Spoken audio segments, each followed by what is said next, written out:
Nightmares creep while you and me repeat. This bittersweet heat is suffocating. I'm waiting and always hesitating. Kryptonite desires set my heart afire. Heart on fire. Set my heart afire.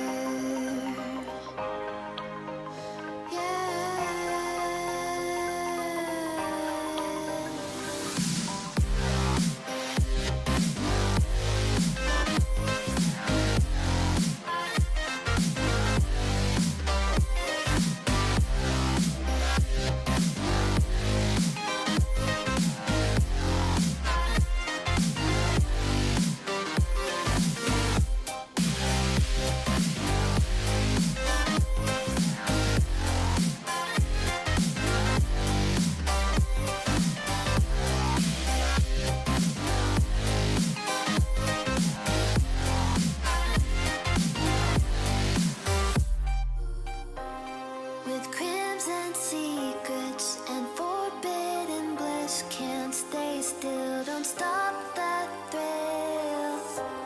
My bones crave your skin, temptation within, mistakes ignite the silence.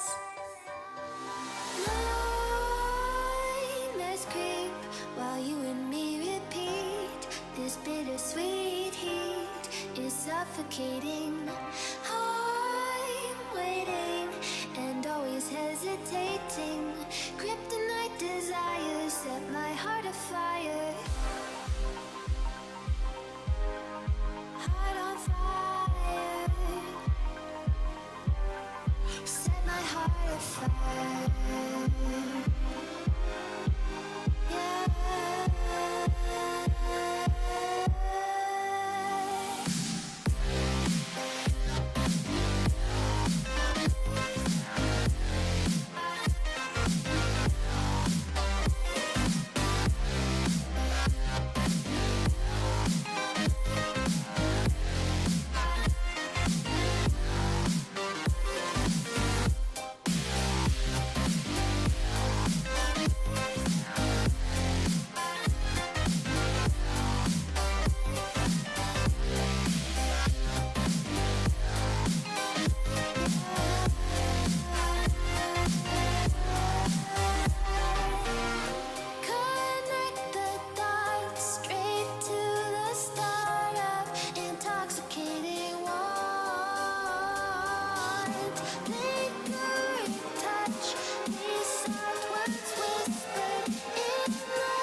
Floating away with you in the backseat of my car. We're timeless, sailing through, but tonight, no, we can't go far. And I know it cannot last, but at last I can finally breathe. And I know it cannot last, but at last I can finally see.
Like the attention, girl, I know you.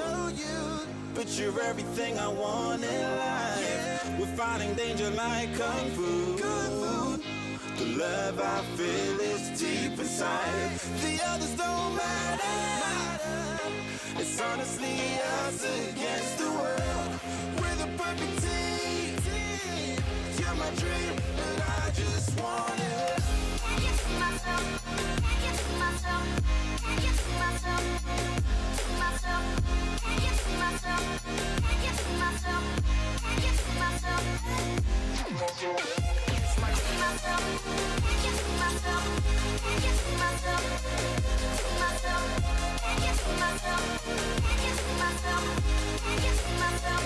Oh, baby, if you ever need a helper, you should know that I'll be there day and night. Nobody else can love you better.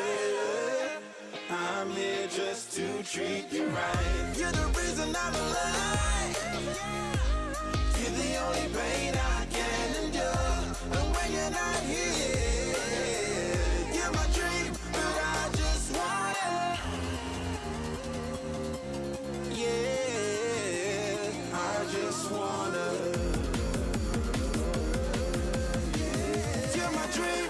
I just want it. Take it to myself, take it to myself, take it to myself, to myself, take it to myself, take it to myself, take it to myself, to myself, take it to myself, take it to myself, to myself, take it to myself, take it to myself, take it to myself. But I just want it.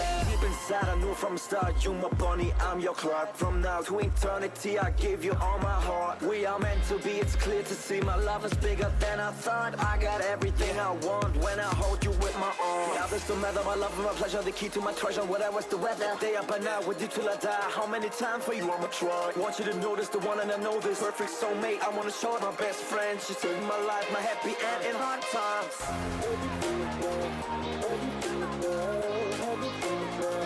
Oh baby, Hug it to myself, hug it to myself, hug it to myself. But I just want it. Take it to myself, take it to myself, take it to myself, to myself, take it to myself, take it to myself, take it to myself. I just want okay. take it to myself, take it to myself, take it to myself, to myself.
How do you achieve your greatness? There's no margin for error. No room for mistakes. You need total control. Your success is determined by your grit. It takes thousands of hours perfecting your moves. And only the strong survive. You think you've paid your dues? You think you're ready to enter the arena? Think again. This is the Telkom Digital Gaming League, This is where legends fight till the last second. where the action explodes straight through your system.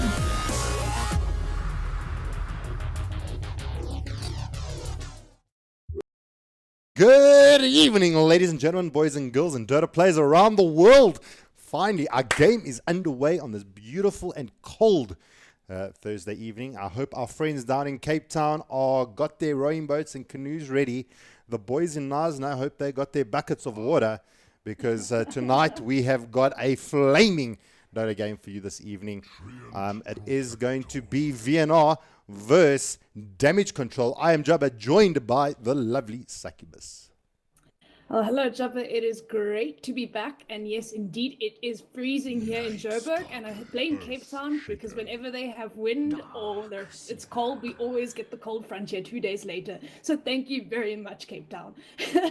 But anyway, I'm excited because these players have had a bit of time to research and play around with the new patch. So these drafts right now, super exciting. Well, I mean, Super exciting. I've been watching a little bit of the Epicenter, and the Earthshaker has actually been making a bit of an appearance in the mid lane, actually. Yeah. So I don't know if the side of Damage Control is going to try and sneak themselves a mid Earthshaker. Going to be really interesting. But let's just quickly go through the bans and the picks really quick. We from our previous VS Gaming LAN about 3 weeks ago, the update had just taken place and things had really changed quite a bit. This time around, a lot of different picks and bans coming out. So let's run through that really quickly.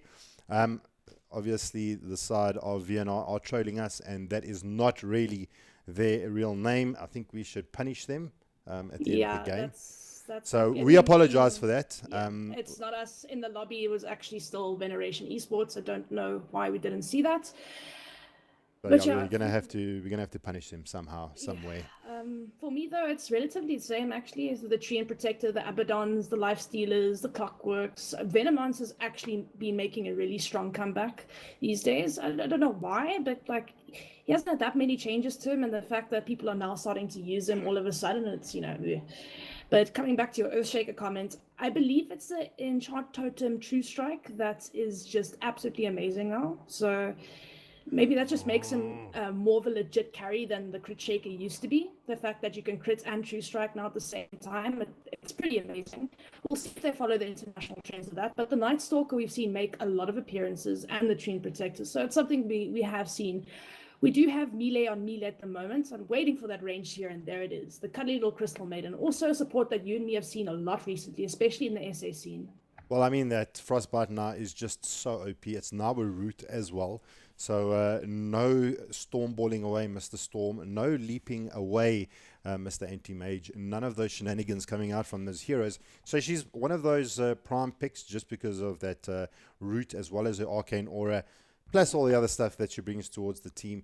So, I mean, not picking up the Crystal Maiden, obviously you have to. But more interestingly is the Warlock hasn't actually shown its face yet. And a lot of teams actually struggle to deal with the Warlock and the Legion Commander, where we saw them being really praised picks, not being picked up this time around.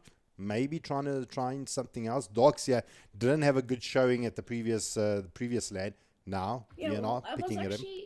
I was actually quite surprised when I saw a lot of Darkseer at the VS Gaming LAN, because Darkseer has been, if you go back like the last 3 or 4 patches, it's been slowly nerfed every single patch. And I thought, okay, well, they've nerfed him again. There's no way we're seeing Darkseer, but still Iron Shell, 3 Iron Shells in a lane after a Soul Ring is still pretty legit, and he still offers quite a bit to the team fight. But yeah, the Crystal Maiden, Jungle Crystal Maiden's not so good anymore, obviously, because now you need 3 camps instead of 2 to get your level 2, which means it's going to take a while to get that Arcane Aura up. But yeah, for me, she brings a lot to the table. But interesting picks here. Phoenix, we have not seen in a while. And I mean, classic Phoenix Darkseer combo, and then Medusa to literally hold everything. Like, this is just Wombo combo. We have the Overgrowth into Vacuum Wall, into Supernova, and of course the Stone Gaze to either disengage or start a team fight. So yeah, huge Wombo combos here on the side of VNR at the moment. Well, we're going to see how it actually pans out. The final bans for the side of DC is going to actually be the Templar Assassin.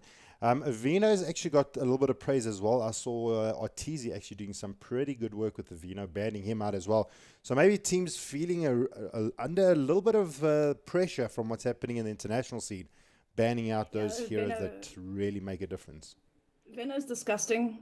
I mean, yeah, even if he dies, he gets the Blink Dagger and, throws out his ulti, maybe a little Venomous Gale or 2, and he doesn't have to do anything else. I mean, that's just, as long as he gets that combo off. But what makes him really frustrating is those Plague Wards. When you obviously don't put your Plague Ward down from level 1, because, I mean, you just feed it, takes 2 right clicks. But once it's at max level and you start spamming those things, it's just so hard to do anything. Blink, Earthshaker, Puck, any of those heroes, it's just really hard to get into a team fight because there's Plague Wards everywhere. It's hard to push against it. It's also really good pushing power, and it serves vision. So Veno's actually quite a disgusting hero if you think about it, and it does a massive amount of damage with that ulti. So something teams obviously do not want to deal with, and I can understand why. But we have the anti-fun being banned out here.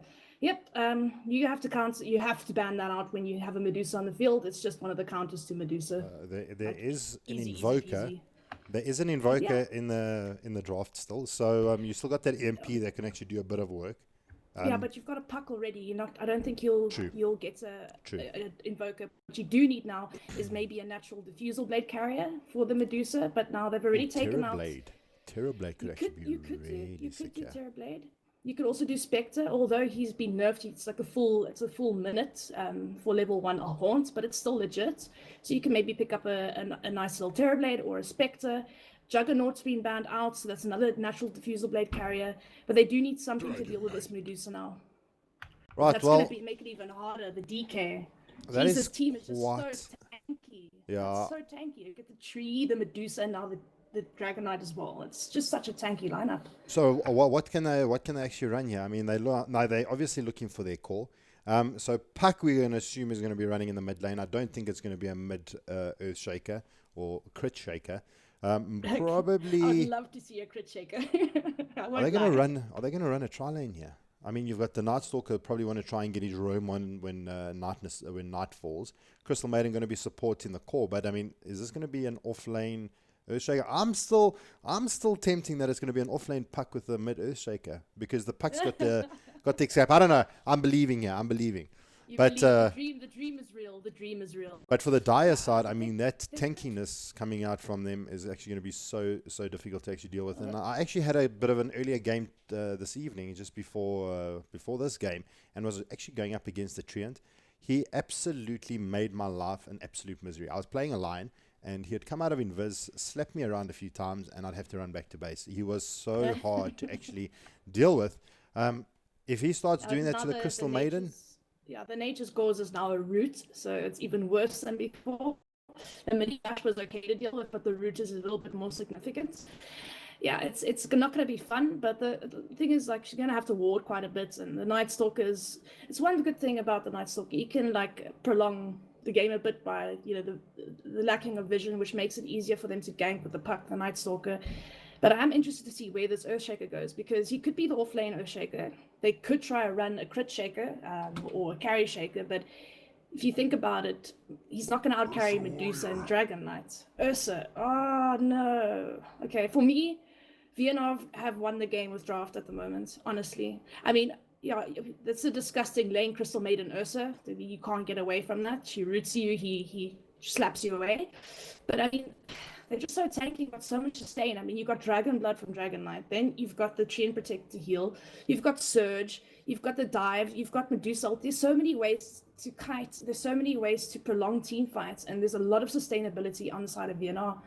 It's going to be very hard, very, very hard for damage control here to do much. They have to rely on early rotations, early ganks, but they don't have much pushing potential in the way that VNR have. They've got decent disabled, decent early game, but the late game I feel belongs to VNR as well. They've got a nice balanced team. And it's just a little bit unfortunate here. We'll have to see how it works out, but I don't know, maybe you have a different opinion. Well, look, I mean, the side of DC is very, very melee heavy. They're going to have to really want to try and get up into the faces of VNR to actually make something happen.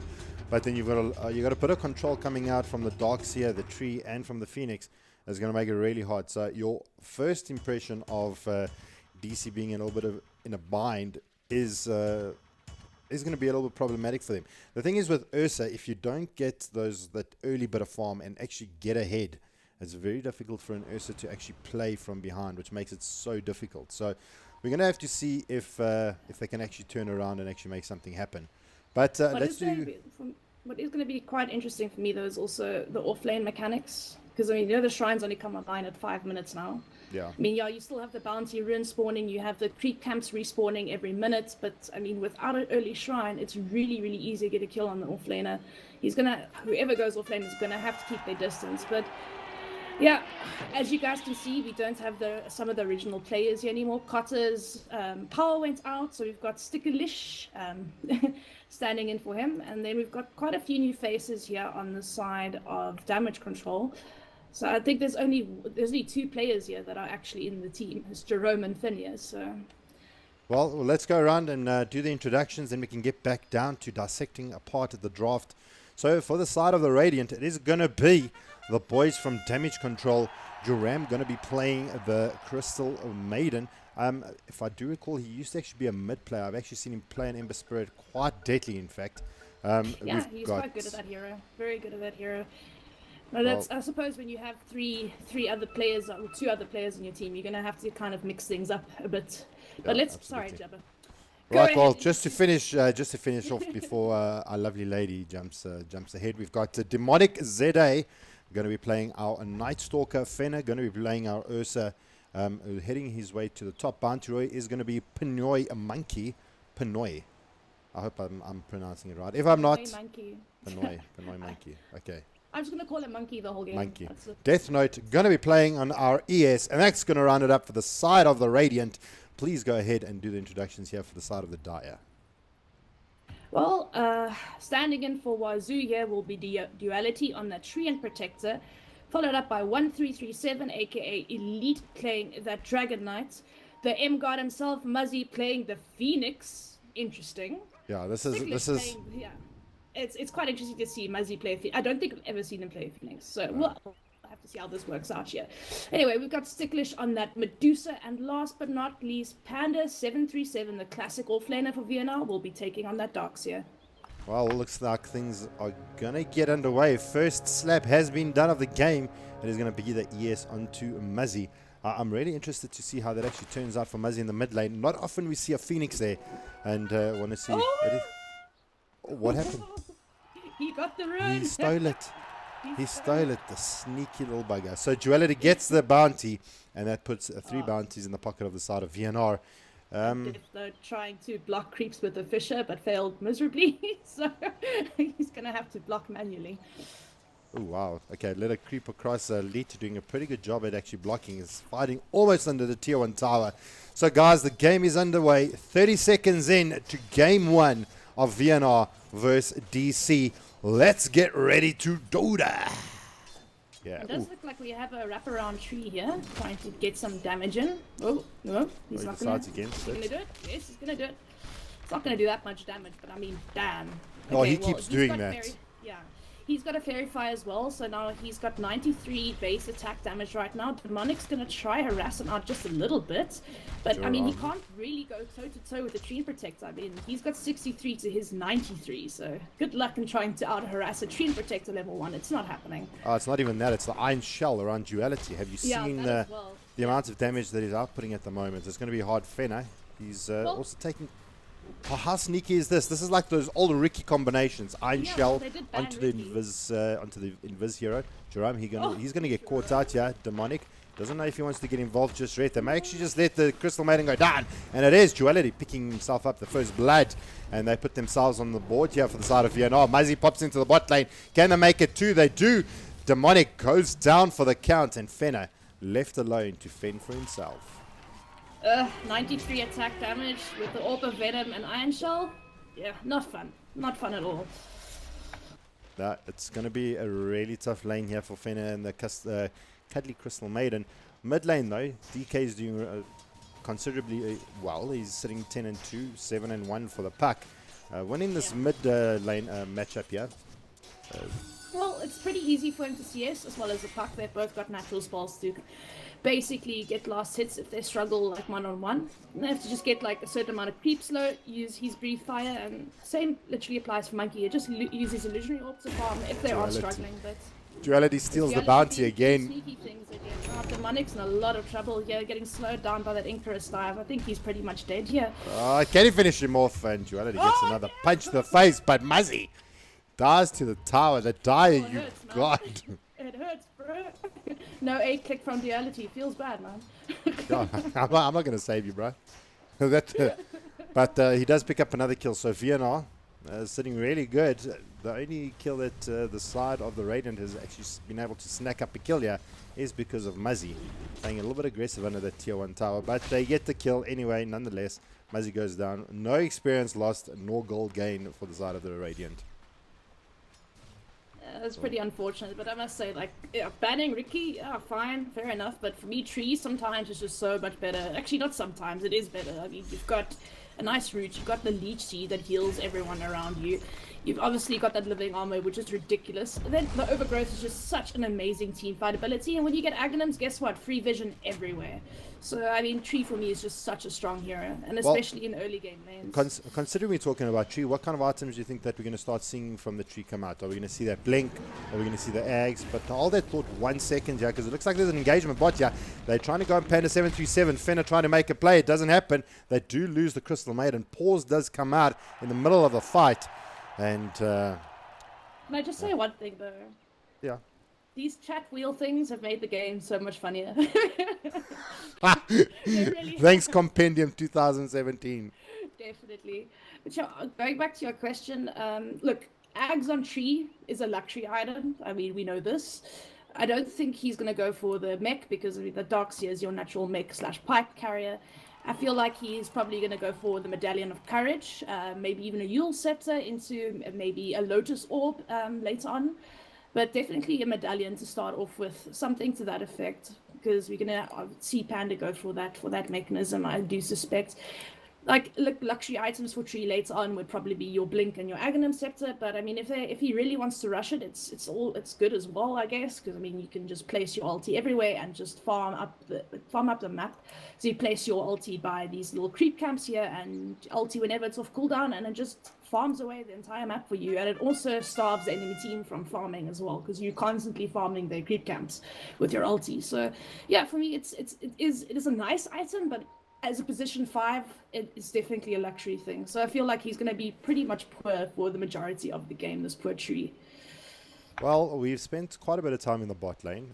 There's a bit of action here that's going to happen. So as soon as the game goes unpaused, we're going to see what happens. Can Fenna actually close out the kill here on Panda 737? He may actually turn around.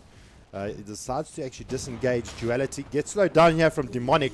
Panda gets Duality surged up, trying to chase down Demonic. Fenna solves himself up, going to try and chase him under the tier 1, and he decides, nope, I'm not going to pull a Muzzy just yet. Not this time around. I'm really, really worried about this Night Stalker. He's still sitting at level 1 in 4 minutes in. It is not going their way at all. I think Jerome maybe just go to the jungle, try help out the Ursa as much as you can. I think they maybe should have actually swapped lanes a while ago. But I mean, Death Note's actually doing pretty well in this off lane. I mean, yeah, Sticklish is basically free farming, but he is getting his levels. He's hiding in the trees, he's getting his levels. He can sometimes get a last hit or two, but I mean, he's going to get like 3 or 4 right clicks on him every single time he tries to go for a last hit. But he's been playing the off lane really, really well for himself. So, I mean, staying out of range of Sticklish's vision and just sapping up his XP, which is really, really doing well for him here. DK, though, out CSing the mid lane by quite a number, which is interesting. 31-26. Yeah, Quite a number. I think he's using his breathe fire quite a bit to farm up. But I mean, it's good. It's good, I guess. But he actually might be in a little bit of trouble here. Demonic's going to try get his first gank of the game. He does not have crippling fear. You see, the problem is when you want to try and gank a DK in the mid, he's a tanky hero. You don't have enough burst to actually deal with it just yet. I mean, the puck can do what he can, but I mean, he's actually put 2 points into his regen, and it's going to be really, really difficult. Crystal Maiden's here as well now, so if they can wrap around here, this could they definitely work. actually use the coil. Monkey trying to make a play. It's down. Lee trying to get away. He's actually trying to close in on Jerome. The frostbite comes out. Pinoy Monkey throws out the orb, takes him down, and cost a 3-man rotation from DC. But they bring down the mid. Absolutely worth it in my eyes. Yeah, very, very worth it. Finia has to stay all the way back here until his supports return to him. But this is a very unfortunate lane for this poor Ursa. Not getting all that much CS. And when he does come to CS, there is always a tree in his way doing things. But yeah, it looks like Jerome is going to stick around mid. And so is Demonic. Well, Demonic, and of course, we'll see Jerome maybe just try get some levels here in the jungle. A lot harder than it used to be to get levels on your Crystal Maiden in the jungle, but I mean, it's all he can really do, because if the supports go back into this lane with the Ursa until they've got a few levels around them, they're just going to keep dying to the combo of the tree and Panda here.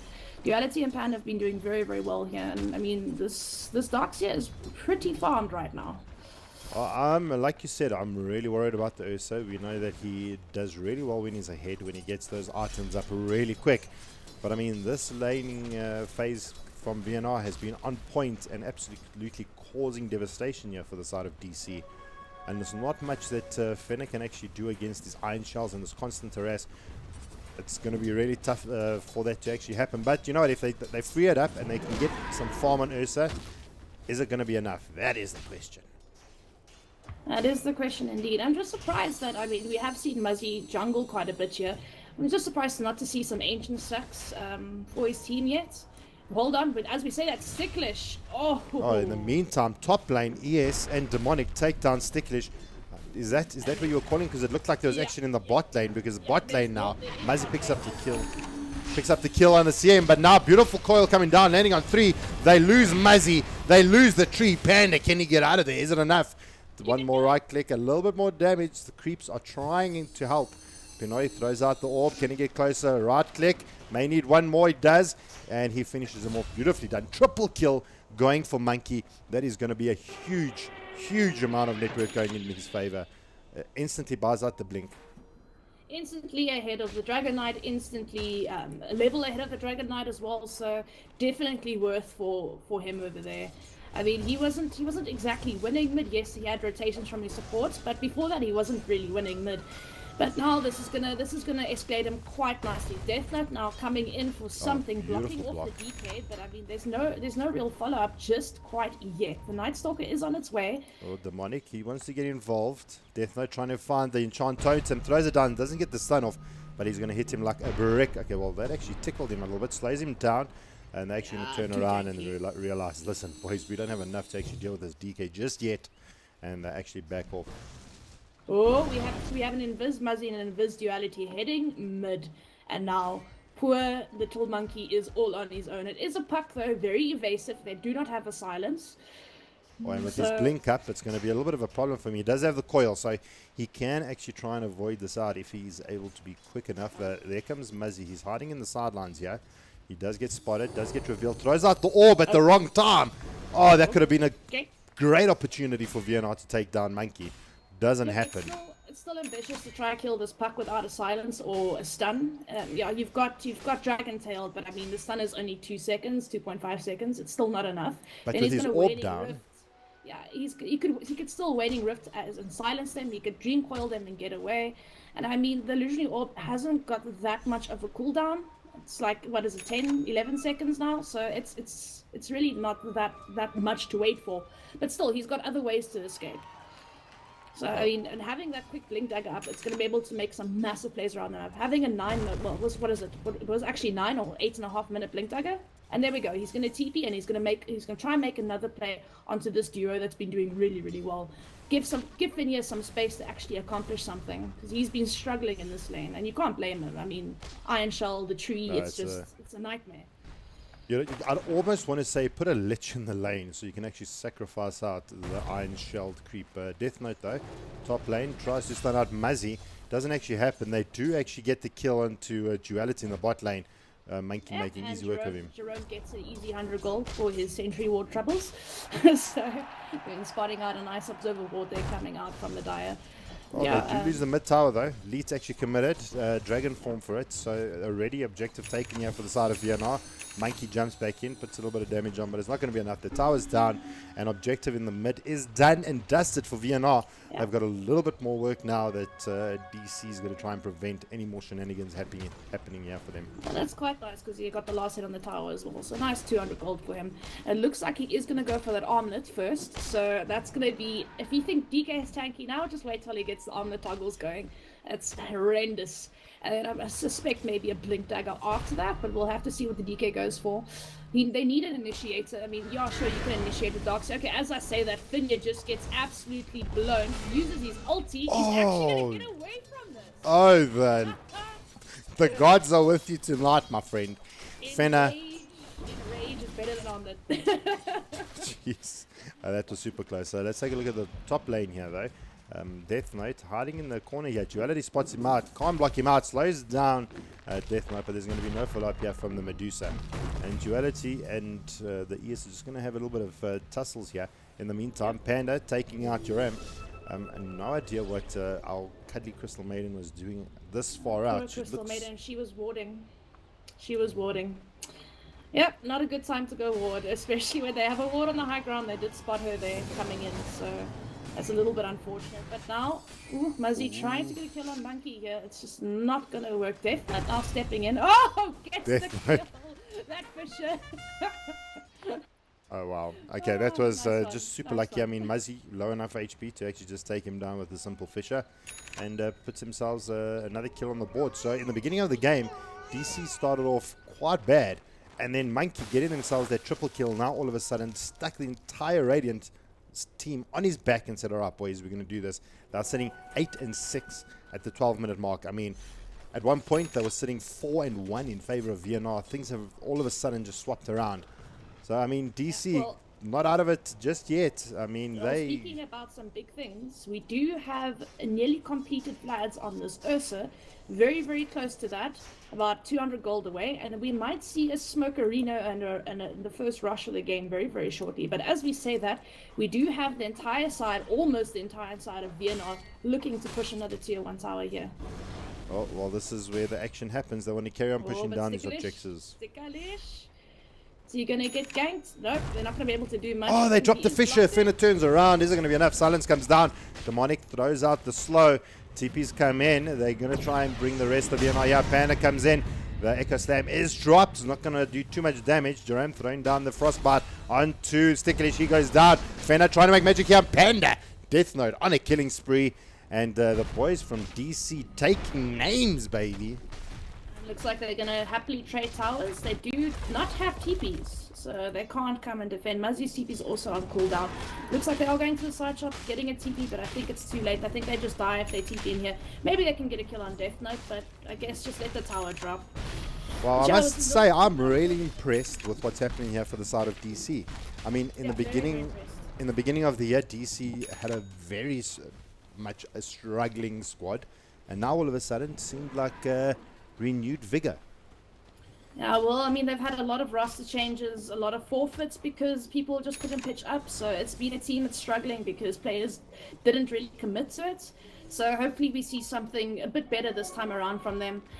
But I must say, the Darks here, I mean, poor man, he tried to save poor Sticklish's life, surging him. He almost got away, duped through the trees, but unfortunately Sticklish just not having any mana to ulti there. They could have maybe gotten away with it. I think maybe if he ultied earlier on Sticklish, they could have probably survived just before the demonic actually silenced them. It does look like they're going to place wards on Rush now. Maybe try and attempt it before the Ursa does, but it's a bit ambitious. It's a little bit ambitious. Well, Fena, They do have their ultis down. Earthshaker Echo Slam is down. So, I mean, they could actually potentially do Rush and actually win the team fight with the Darkseer Vacuum Wall up, Deucer ultis up, the egg is up, everything's there for them.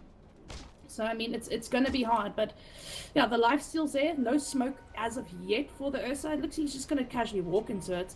But it looks like a Blink Dagger is his next choice here, and that's pretty standard. I mean, Vlad's into Blink, but it looks like we're going to have a bit of action here. Hopefully. Well, Demonic Hopefully. trying Come to on, lead boys. the charge. Fena going to close in on Elite. The Dragon Form is going to be used. Crystal Maiden throws down an over. Silenced out. A little bit too late, but the Stone Gaze is there. Mazzy, silenced out. Can they bring him down? The egg comes out.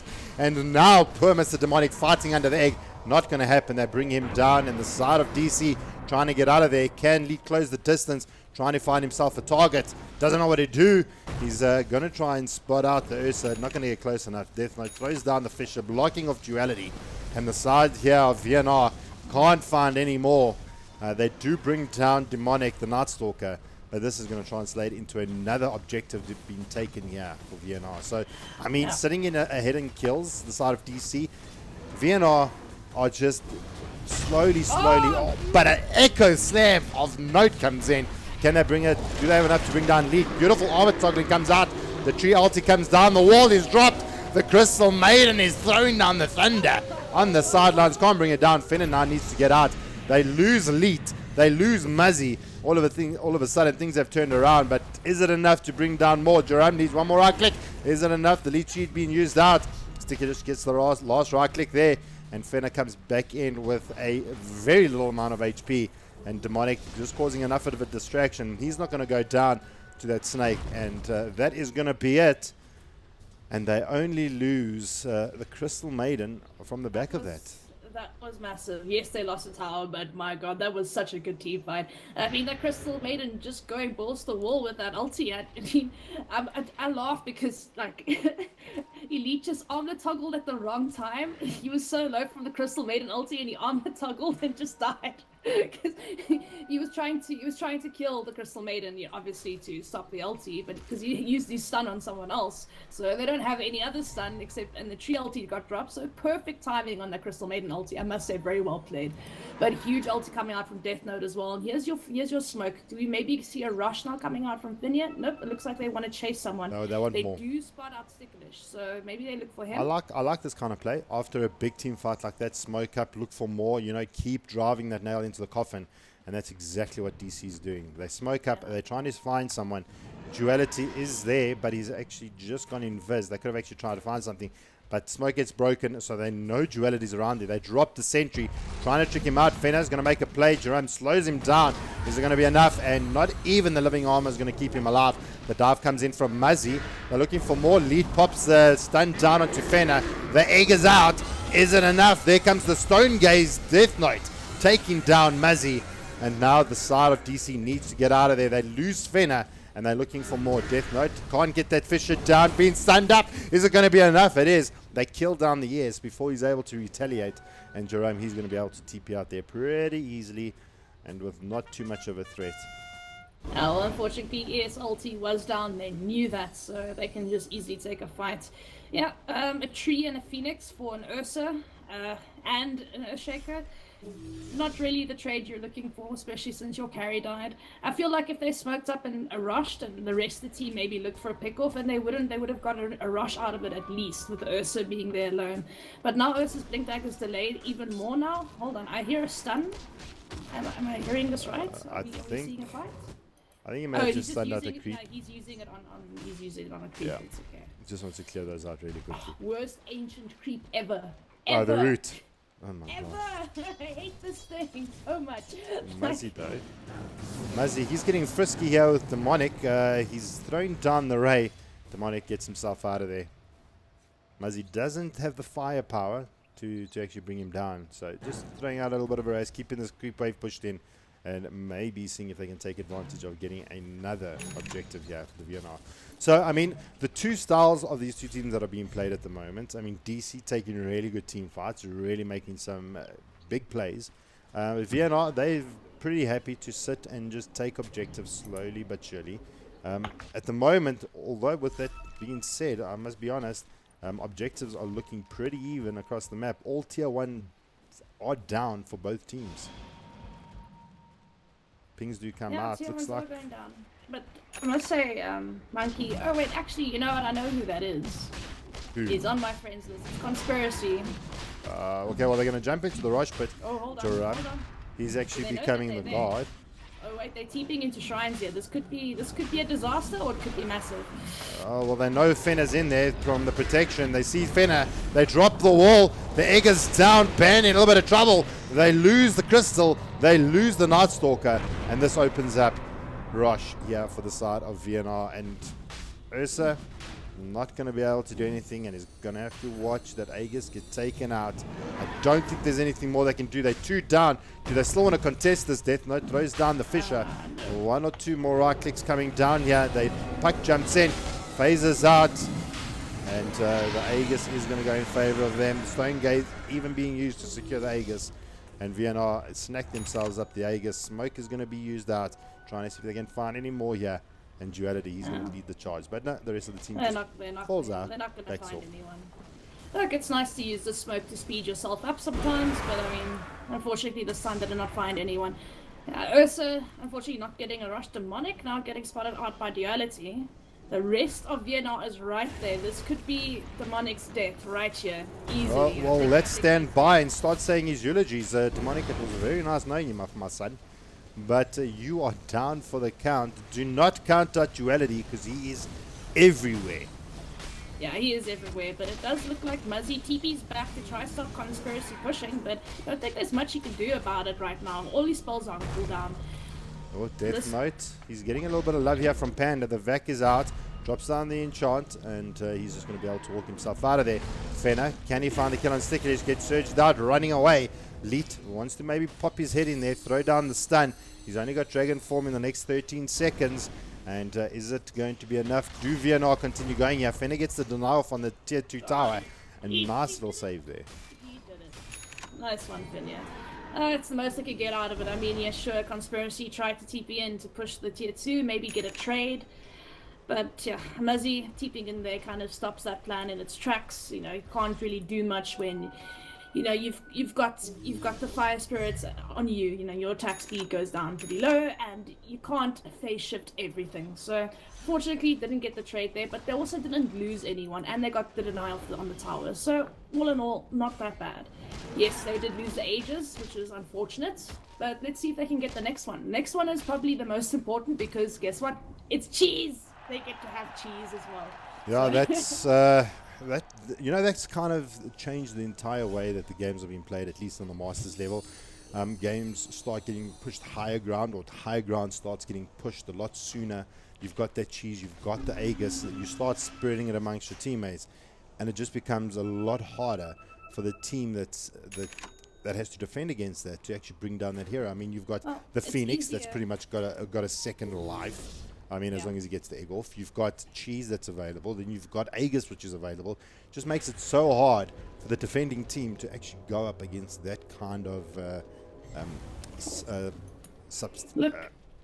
regen, or what's the word? Jeez, you'd swear that I've never spoken High English. ground defense. No, but honestly, Sustain. like, Sustain, yeah, that's the sustain, word, my word. sustain, yes. Good vocabulary, Jabba. Oh, no, it's bad memory. I know what words I want to use. It just doesn't work. It's not coming out. No, but honestly, it is easier to go high ground these days since buyback goes on cooldown for 8 minutes now. I mean, you've got the siege creeps that do a lot more damage. I think it was like 250 more damage than they used to do. There's also a second siege creep that spawns in the late game. And the fact, yeah, I mean, sure, the tower mechanic is still there, obviously. I mean, the more people that push, the more armor the tower gets. But I mean, late game, after a while, after, a few items, it doesn't really matter anymore. But as I say that... Oh, top lane, the hammer gets dropped. Death Knight making some magic, but he goes down to Sticklish. The side of Vienna hardly taking any damage, even with the Echo Slam being used out. Panic Echo Slam, maybe? Possibly. I mean, look at Sticklish's life. I mean, he's only a measly 1.3, but I mean, his mana shield, level 4, absorbing a huge amount of damage. Duality, hardly taking any damage, as well as Panda 737. So, the mech got used as well, so it's not really a thing, instant mech usage as well. But split pushing by Muzzy. I mean, yeah. Let's talk about this. He's not going to be able to accomplish much. I mean, it's not like he's the fastest and best right clicker on earth. But looking at his build right now, he does have a double bracer, which means what, Jabba? It means he is going to have a Rod of Atos very, very soon. And that's going to be nasty. Puck, sorry for you. Crystal Maiden, sorry no, for... Pretty much sorry for everyone. Sorry for everyone, yeah. There's no mantas, there's no 4-stars. Like, you can't do anything against that. You could get a Lotus Orb, but I mean, then you have to build it on your Earthshaker, who's now going for a 4-star, and he's quite far away from it as well. But while we have this pause, let's maybe look at our graph, see where we're heading. We do have it's actually only a 2.4 gold lead, 2.4k gold lead on the side of Vienna. So it's not actually that much. It's still relatively even right now. I mean, that goes to say quite a bit here for both teams. I mean, DC wasn't actually at the Masters that we had 3 weeks ago, the VS Gaming Masters. Vienna, they, if I do recall, they were middle seeded. I mean, they were out of the tournament around about the middle of the log, if I do recall. Yeah. And, I mean, DC, they're giving Vienna a good run for their money. I'm really impressed from the side of Vienna, from DC, excuse me. Considering how they actually play in this game, I'm really impressed. So, DC may be back with the vigor. I know that it's not the original players and there's a couple of stand-ins, but still, I mean, they're playing really well and the synergy's there. I mean, Fena not having the greatest start, able to still stay in it and provide quite a bit of damage here for his team. Oh, look, we have some veteran players here now. I mean, Demonic, sure, not known for his player skill as much as his knowledge of Dota, but I mean, he's doing exceptionally well. He's not a bad South African player, but I wouldn't put him alongside like our Castaways and our Donnies and our those guys. But he's definitely an above average South African player. Death Note, someone that I've seen for years on many different teams. I haven't seen him in the scene for quite a while. Fenia, we've known him in many other teams, so is Jerome. But Conspiracy, now this player, he's got, I think he's certain MMR is like 5. You love him. Yeah, I play with him a lot. We stack late at night and we trash pubs. So when you see the succubus stack, it's with searching, the dust of guys, those guys. So like he normally joins us, but this guy's he's probably got the highest MMR and he's probably the best player on DC right now. Currently, he's got a 5.5k MMR. Who are we talking about? Duality. Conspiracy, aka Monkey, the guy that's playing the puck, the guy that hasn't died yet in this game. He's probably got the highest MMR in this game at the moment, but he is such a good player, and I don't think I've seen him in the professional scene for quite a while. He's always just been like a pub star type vibe, and I've seen him on teams a while ago. I haven't seen him in the professional scene for quite a while, so it's nice to see this guy back. I'm sorry I didn't recognize who you were at first, but I was like, wait, this picture looks familiar, hold on. And then below behold, it's Conspiracy hiding in the form of a monkey apparently. No, but I mean, these guys are all veterans on the side of DC, and it'd be nice to see if this team actually sticks and we see some of these players' faces more often, because it looks like for people that don't play that often together, they are doing exceptionally well and holding their own against the likes of VNR, who play quite a lot together. I mean, we've seen Muzzy, Panda, and 1237 play, the whole Masters Leg 1 and now 2.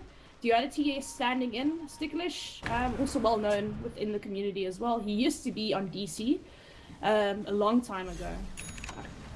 Well, hold that thought for a second. Vienna, they want to make their presence known. They're going to start taking down this tier 2 DC has lost their bottom tier 2 as well. Muzzy split pushing out there like an absolute beaut. And that's a tier 2 down. Pretty much all tier 2s are down for DC. There's nothing left to do but chip away the tier 3s. Aegis is down. The push uphill is going to be a little bit more difficult. And I mean, do you go at this point in time? Aegis is on the is down. I mean, you don't want to stick DK in the front. Remember when we had the scrub team with Pooza? You, me, Wilson, and Pooza? No, not scrub team. I mean, we were legit. Hey, we were in Prem, okay? We didn't belong in Prem, but we were in Prem. No, but remember, we used to always pick Wilson, Earthshaker, or Coddle for high ground defense? Oh, you yeah, can you just do absolutely the had to. Oh, hold on. As I say, that video gets gone on, but Monk, well, Conspiracy's right there to save him. Oh, the Giraffe comes in with the clutch. Frostbite's going to slow him down. Leet actually toggling up pretty good here. The wall gets dropped. The egg is down. Giraffe taking a huge amount of damage. Goes down. Fena is trying to survive. Very low HP. And Leet's trying to dodge through that with that armor. That armor toggling, he's going to be able to survive through it. They lose the Crystal Maiden. But that was armor a... toggle was amazing. Oh no, Conspiracy might have the first death of the game here for him. Can he get out of this? Is that enough? The Ray is down. Not going to be able to blink away. And Monkey giving away a decent amount of gold here for Panda 737. 5 times mega kill streak. Oh, easy gold, easy love. Oh, he tried to go back in when he was off guard and tried to Dagon him to death, but again, on the toggle, 1337, making the plays happen. I mean, he should have definitely died there. Well played to him. And this calls for high ground. I mean, Puck, down for 30 seconds, does have buyback, but does she want to expend it? Oh wait, she does not have buyback. I am mistaken, so it is Puck down for a while. Let's get ready for the hammer. We do have Death Knight in the vicinity. The side of here now, they're not actually bunching. This is going to be a problem here. They're going to actually block in Elite. It's not going to be enough, but Panda, he says, no, you want to play with my buddy? I'm here too, boys. And so now they're fighting on the low ground. They get stunned out. Finna gets stunned out, so they can't actually get those right clicks off. But he decides to jump in regardless. The hammer is dropped. The Vac is there. And as soon as Jerome throws down the ulti, it gets cancelled out. They're going to maybe lose Monkey here once again. They do take down the DK. And Duality hiding amongst the trees here. Do they have any detection? And Monkey has none. He does actually have the Midas. Panda going to TP out. Sticklish not going to be able to have the same fate. He gets coiled out. TP cancelled. Not much more he can do there. They're going to use out the Stone Gaze. The side of DC have to turn their backs. And Sticklish, is it going to be enough? Sticklish force himself away. Illusionary Orb there. Muzzy comes back in, trying to keep Sticklish alive. Dodges through the trees. Egg is going to be dropped. Do they have enough to bring him down? Finna doing some decent work there. Drops him down, and Joram slowing down Sticklish. Death Note blocking him out, and there's nothing more to do but take a Dagon to the frickin' face.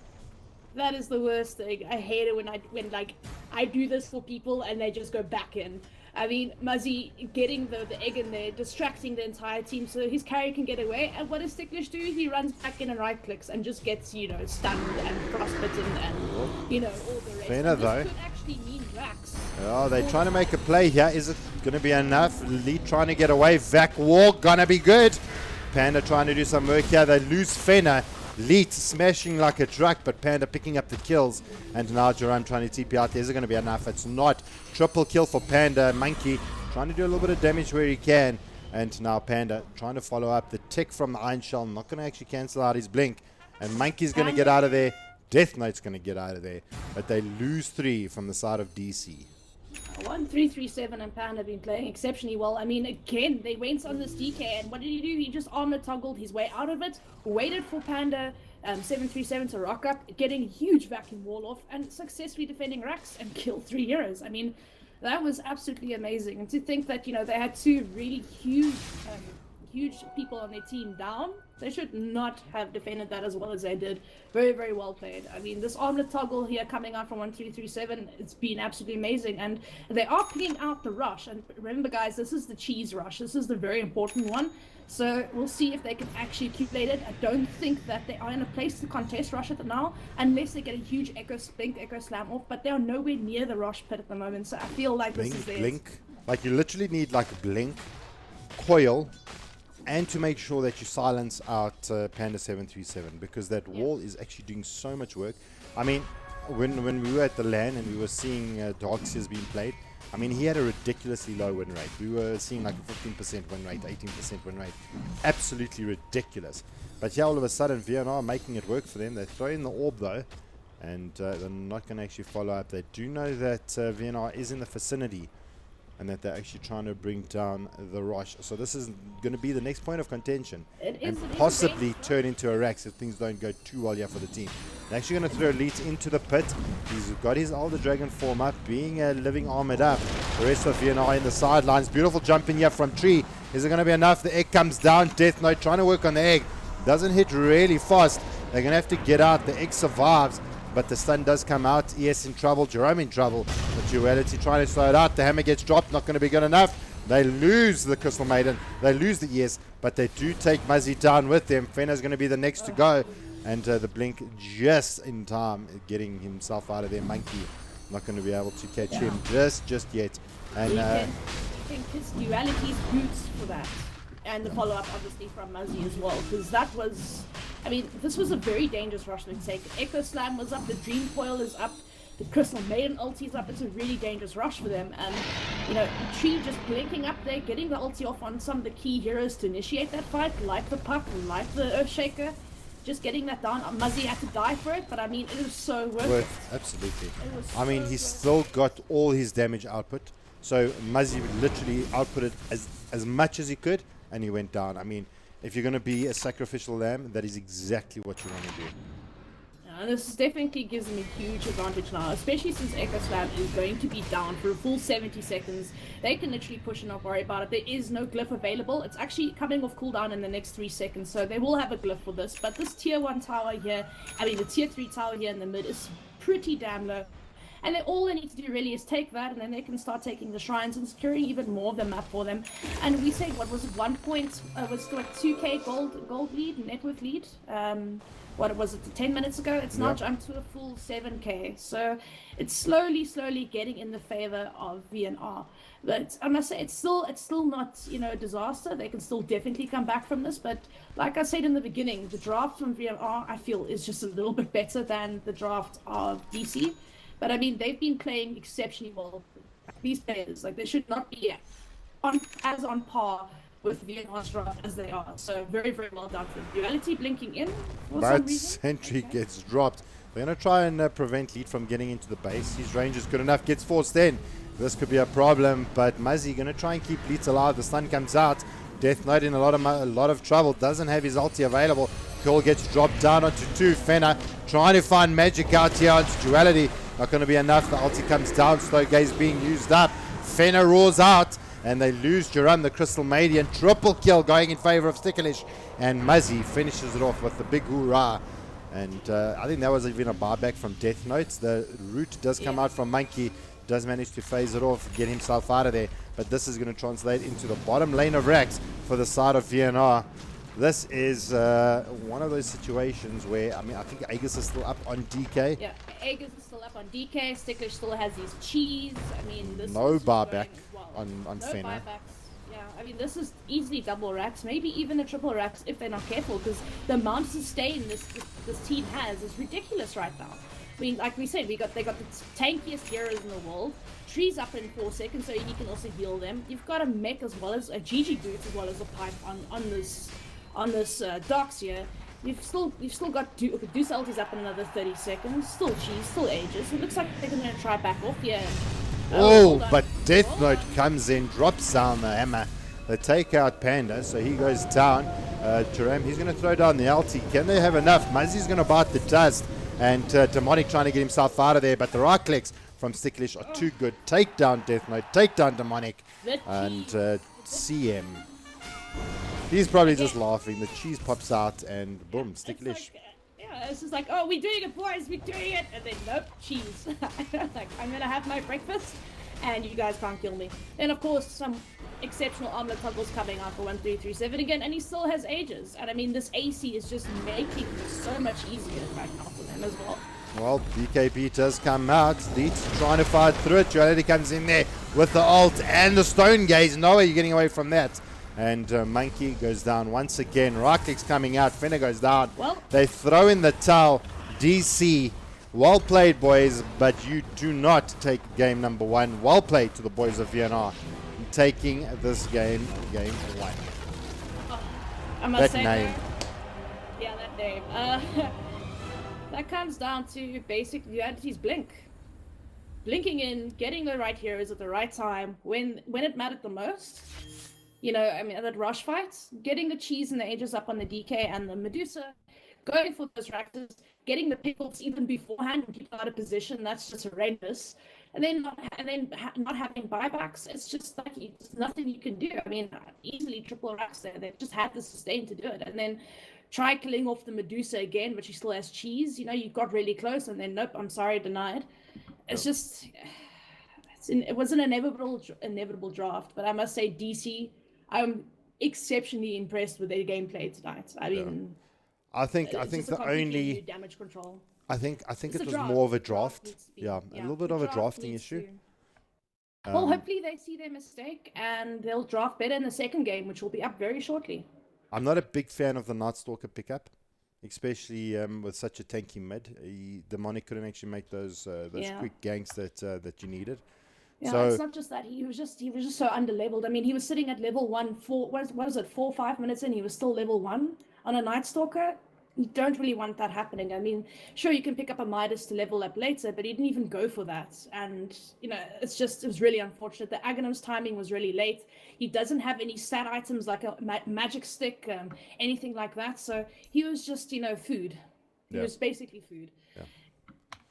Well, I think it's time for us to jump into game number 2. So if you guys are on stream and you want to take a quick break, we're going to be jumping into the next lobby really soon.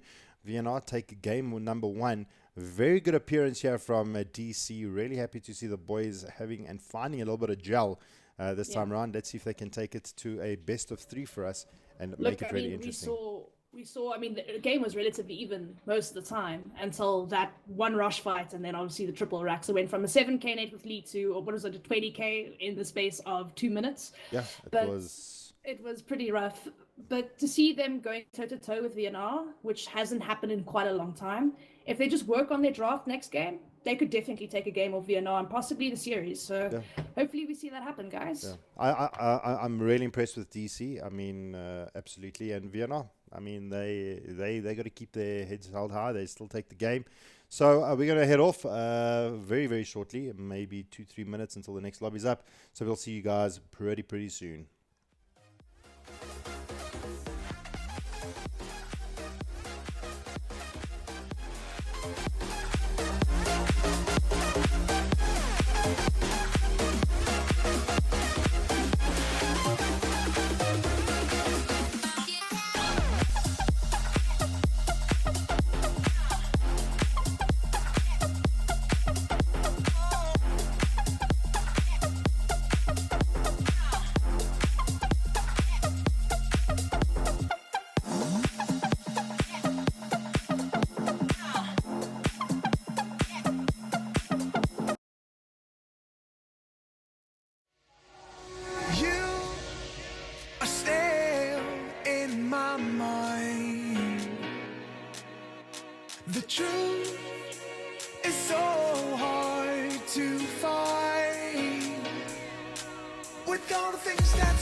2, 3, your heart start beating. Your room stays quiet, my inside I'm screaming. Do I feel love? I don't have a clue. Will you love me? 'Cause I love you. Oh, oh, oh, oh, yeah, I love you. Whoa, oh, oh, oh, oh, yeah, I love you.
Good evening, ladies and gents, boys and girls, and Dota players around the world. We're back.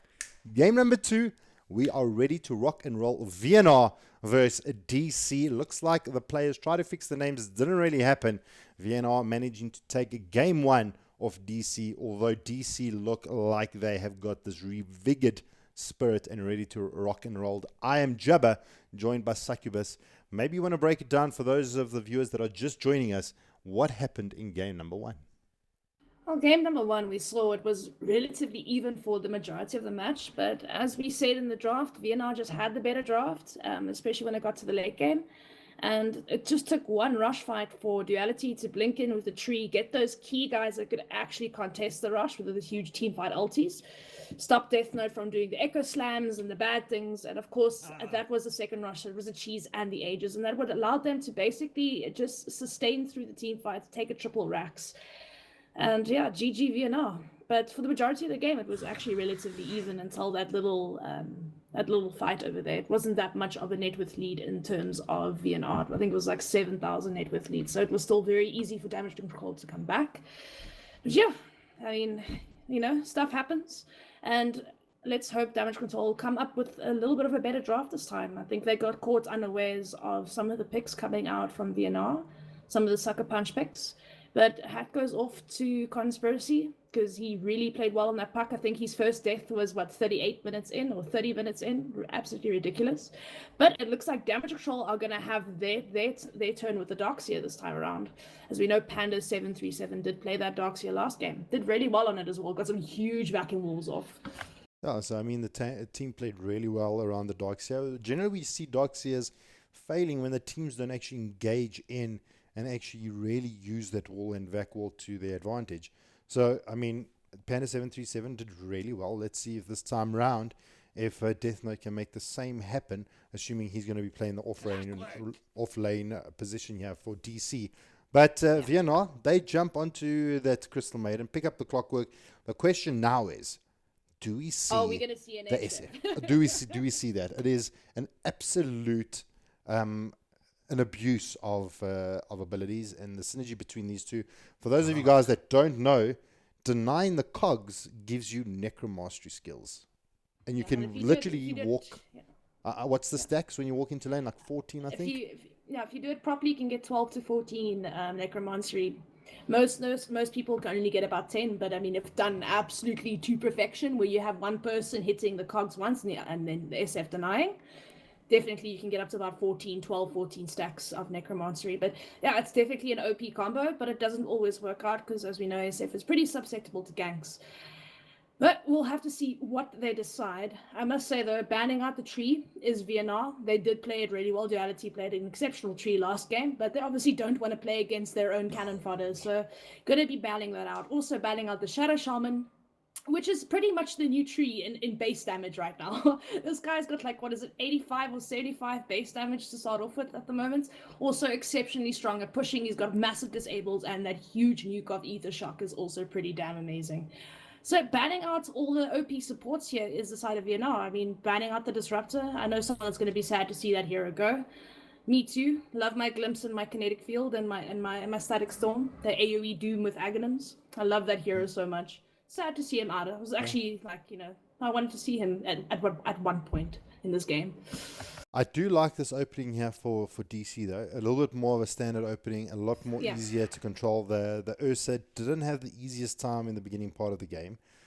This time around, a little bit of a better opening here for them. VNR choosing the Clockwork, it can still be a little bit of a devastation, but a couple of 4-stars being picked up from the side of DC could completely negate the fact that they have a clock. So, so far, 4-stars, Glimmer Capes, Shadow Blades, anything like that.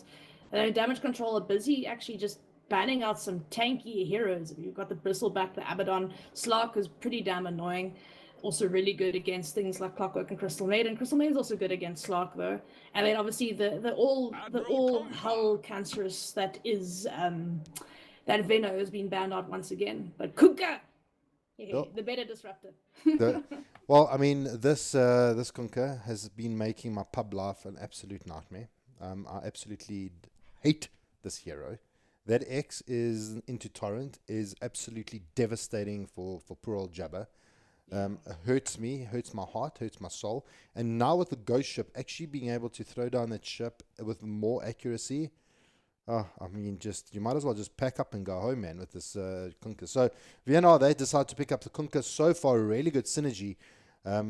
So far, I mean, Vienna's got a really strong lineup here at the moment. DC, what can they look forward to or look at to try and turn the tides back into their favor?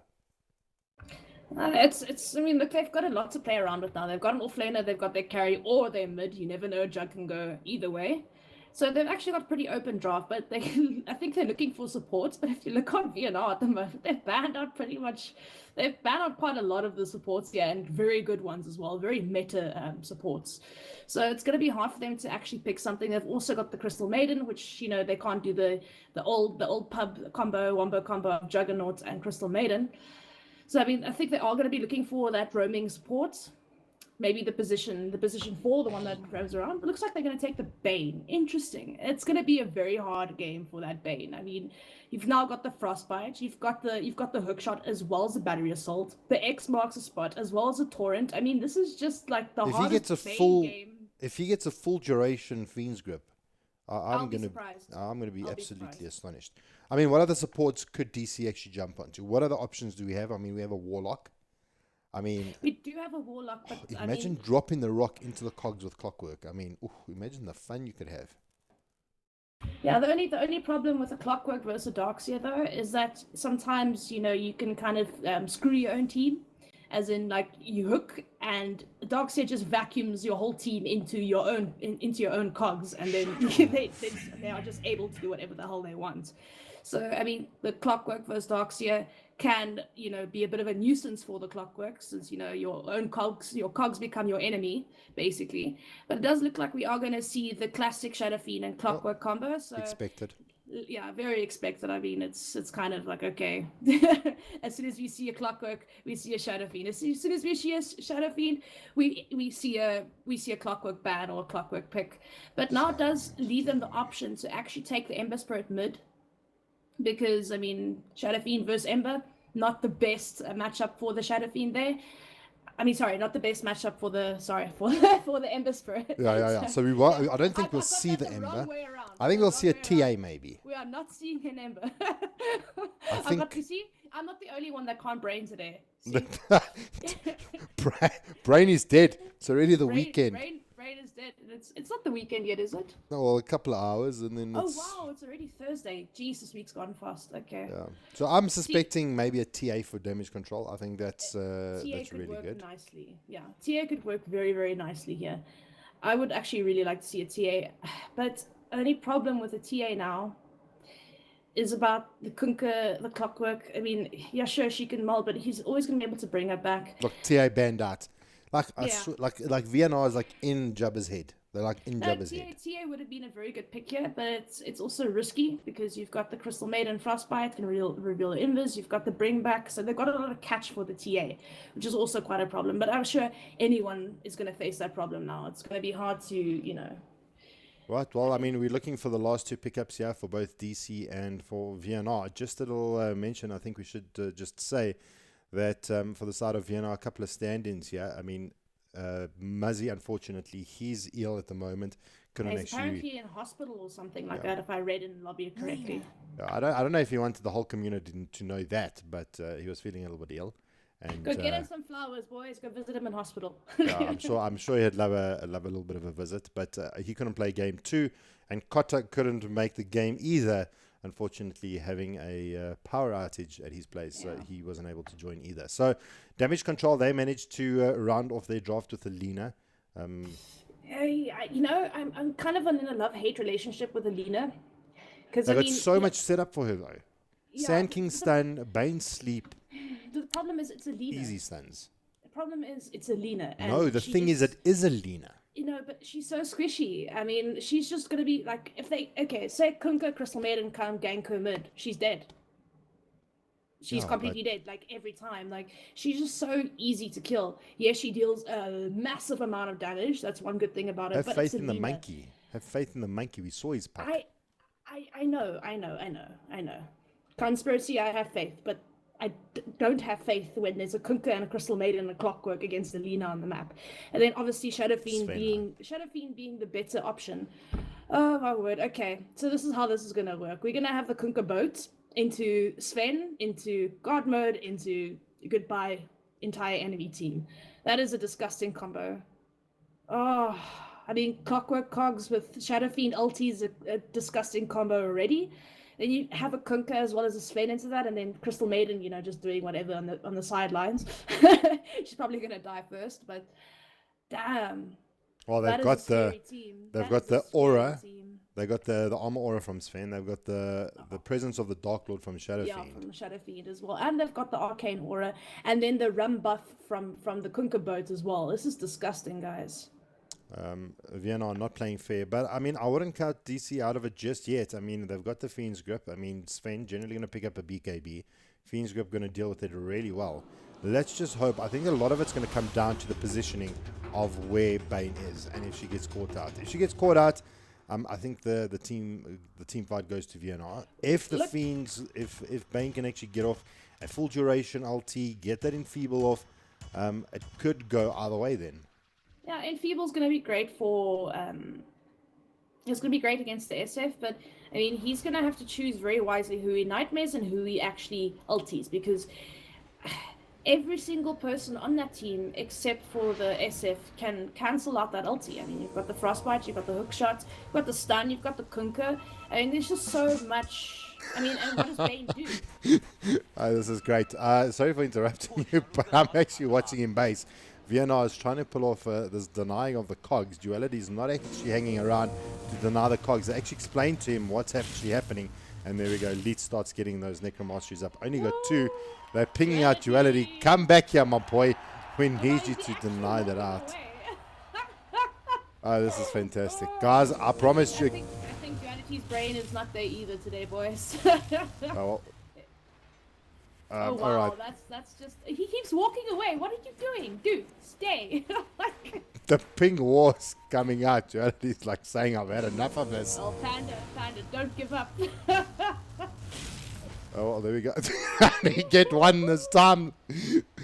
Like, all right, I'm done. Guys, I'm done. So now, if it's done properly, you should get around about 12 to 14 stacks. You should take 25 MMR away from Duality just for that. All right, that was absolutely fantastic. The crash and burns come out from the side of Vienna, and the boys are trailing one another broken. Anyway, let's go around and do the introductions once again. It has been a bit of a switch up here. The side of Vienna playing on the side of the Radiant. So we have got Leet on the SF, going to be playing the mid lane. We have got the Clockwork, Panda 737, going to be sitting here in the off lane. In the mid lane as well, looks like CM is actually going to help out here. Duality on the Crystal Maiden, making sure no shenanigans happen there with the Courier. And bot lane is going to be Stickish on our Sven, excuse me. And last but not least, the stand-in Santa, going to be playing our Admiral Kunkka, and a pretty sick skin to boot. Yeah, pretty sick skin indeed, and it's a disgusting draft. But in the same time, though, we have Mr. Conspiracy going mid against SF, actually getting quite a bit of damage here on 1337. I'm pretty surprised about that. I suppose he does have Necromancy level 1, and she does have that Dragon Slave, so she'll be able to... Oh, hold on. Oh, she catches him. Oh, the fiery... Oh, that fury. Oh, Monkey almost picking himself up a first kill there. Stay in the trees, 1337 knows the plays. Oh, jeez. That should have been first blood. He should have been dead there. That was so clutch. Okay, yeah. Moving swiftly along here. Okay, we'll have Death... Oh, sorry, not Death Note. Oh, hold that note. Bot lane, Stickish Fury fires up as well. And Death Note not able to take down Stickish, but now the stun comes in. And first blood. Going to go to Jerome. They're going to take it down. Is it going to be enough to get the double? And the center not going to be able to survive through it. They do take down the Crystal Maiden. Jerome is going to get out of there. And wow, fight's going crazy here in the bot lane. 2 already going in favor of DC. Well, guys, before they kill anyone else, we have Death Note and Jerome playing that Sand King as well as that Darkseer. And last but not least, we're going to have Demonic, Zede, and Phinia playing the Jug and the Bane. Okay, now you can kill each other. Let's do this. Guys, go ham. Already this game has started out super exciting. But Panda gets caught up in the cogs feather. Gonna actually Blade Fury himself. Trying to do some work here on Clark. Demonic sleeps himself up. Gonna try and get through it. It's not gonna happen. And the cogs are just going to, or the battery assault just going to work through him. Fenner going to right click down Panda. Here comes Santa. Can he make it happen? The cogs pushing back Fenner. Fenner goes down here in the top lane. And nice work done from VNR, stacking themselves up a first kill to their name. And getting stuff done here in the top lane. Yeah, pretty easy kill there. 1337 did pick up a nice little double damage run, but not being able to do much with it since the creeps are not currently in his favor. Can't really do much with it. Actually losing more than half of his HP just by trying to do something over the creeps. This is the one issue with it. Hold on, do we have more action here? No, we do not. Okay. I promise I will not miss any more kills. Panda? Demonic? Panda? Oh no. Oh no. Oh. Does get the sleep off. Very lucky. Should have actually been stunned there. It does look like, however, we are going to see this duality on the Cuddly Crystal Maiden go down, but she does get the frostbite off, but she's going to go down to that last tick Iron Shell. Stickler's trying to find Jerome here in the trees. It's going to run straight into him. Has the Burrow Strike available, but yep. Tower too strong, my friend. Too strong. So they lose Jerome on the SK. And so far, this has turned into quite an action-packed game. I'm loving this game. This is like one of those games that you like just don't want it to end, and it and may such as actually. that, like, I mean, the Crystal Maiden for Sand King, not a good trade. It's not nice to lose your Sand King for a Crystal Maiden. But yeah, I mean, if he was just a little bit quick on his fingers, he could have Burrow Striked out. But Sticklish, I feel, still would have gotten a stun off. But then he maybe could have gotten surged by Death Note and gotten out of there. But I mean, we'll never know now, will we? Does look like we have a bit of action here in the mid lane, however. There are two heroes here. Oh, Darkseer, though, he's going to try and snake up this bounty. He gets a Death Note, you cheeky little bugger. Santa says, well, I'm going to make you suffer for it. The X comes out. There comes out the Torrent. Duality, waiting for that Frost. Tries to use it now after the Surge has been used. Nice little play there. Leith throwing down the razors, picks himself up a kill there. Already got 3 points into that raise and doing some decent work. So they pick up the kill on Death Note. And Vienna clawing themselves back from this hectic 4-minute game already. Yeah, and it's been, like we said, a very exciting match. We've seen 6 kills in under 4 minutes. So definitely keeping our eyes busy, baby. Guys. It's the dream. It is the dream. But again, I mean, we do see this focus too. I mean, 1337, again, winning mid here. We'll have to see. I mean, maybe Conspiracy will get those nice early ganks off. Possibly a nice kill on this SF while he's still nice and squishy. But we do have a 3-man rotation mid here. Oh, waiting for the X. Not going to be there. Santa missing that X. He got fogged by the cliff. That's just a little bit unfortunate. That would have been definitely a kill on this Lina. Like I said, you have the Kunkka and the Crystal Maiden rotating on this Lina, and she's definitely dead. Panda trying to be as cheeky as possible in this off lane though. Well, Bane not sitting the most richest person out at the moment. Got 400 bucks to get buy himself the boots, but Panda says, oh, he gets caught into the cogs, going to put himself to sleep, but Demonic can't get out of there. Can't even right-click down the cogs. Does throw down the brain sap, and just enough to keep himself alive. But Demonic doesn't go down. Let's take a quick look in the bot lane here. Jerome just going to farm out these creeps, and Crystal Maiden, Duality, stealing out the last hit there, so adding a little bit of farm to his name. But Death Note coming to the party. Throws down the Iron Shell onto Jerome. There comes out the Sandstorm. Duality, one more right click. He does go down. We lose the Crystal Maiden. Sticklish throws out the massive aura buff, and he's going to be able to. You can do it 5 Is it more enough? seconds. 5 more seconds. You got to stun in 5 seconds. 2 seconds. 1 second. Oh, but Death Note is there. Oh, the stun comes out under the tier 1 tower. Death Note, he's the one that's going to be taking it. The tower stops, setting down the SK. Sticklish dodges through the trees, but not going to be good enough. Goes down. In the meantime, top lane, Panda takes down Demonic again. With the help of Santa, though. Santa was there to rotate, and that's the power of a roaming Kunkka. So good. But unfortunately, the kill did go the way of the creeps. So, I mean, Death Note as well as I believe Jerome, yes, Death Note and Jerome do share that gold, unfortunately. No one getting the kill on poor Sticklish. Imagine if creep kills, like in lane creeps were like denies, you know, like neutrals. Yeah, that would be amazing. Oh, no, that was like Yeah, you know how many denies of creeps we would get. Like, how many times have we seen people die to the lane creeps instead of the heroes? It happens quite often, actually. Well, Leeds having a better time now mid. He's got his mastery levels all the way up, maxed out his raises, so he's a walking tower of damage at this point in time. Got himself a couple of infused raindrops, got himself the Aquila. What do you think he's going to be building into? That Shadow Blade, Blink, what can we expect to see from the SF? The SF, possibly, of course, some booties as well as a magic stick. I feel like he needs that first. Maybe he can go for the old school build like the Yule Scepter. We haven't seen that in a long time, but I suspect probably Shadow Blade, Blink, those type of items. But he is getting gone on here again. Jerome does get the stun off, but unfortunately, Conspiracy just a little bit too far away to follow up. Oh, Jerome, he's gonna die here if he's not careful. There is another raise available in about long raise is not available for another 5 seconds, so he's gonna walk away with his life there, but taking a massive amount of damage. It's a bit unfortunate though, Conspiracy just couldn't get into range. We see the Darkseer die. Yeah, through all of that, Sven coming to the party, throwing down those big right clicks, takes down Death Note. He's back at base, but now Panda, he's level 6 now. Throws out the hookshot, finds out the monkey. He does get invised up, and easy walk away for him.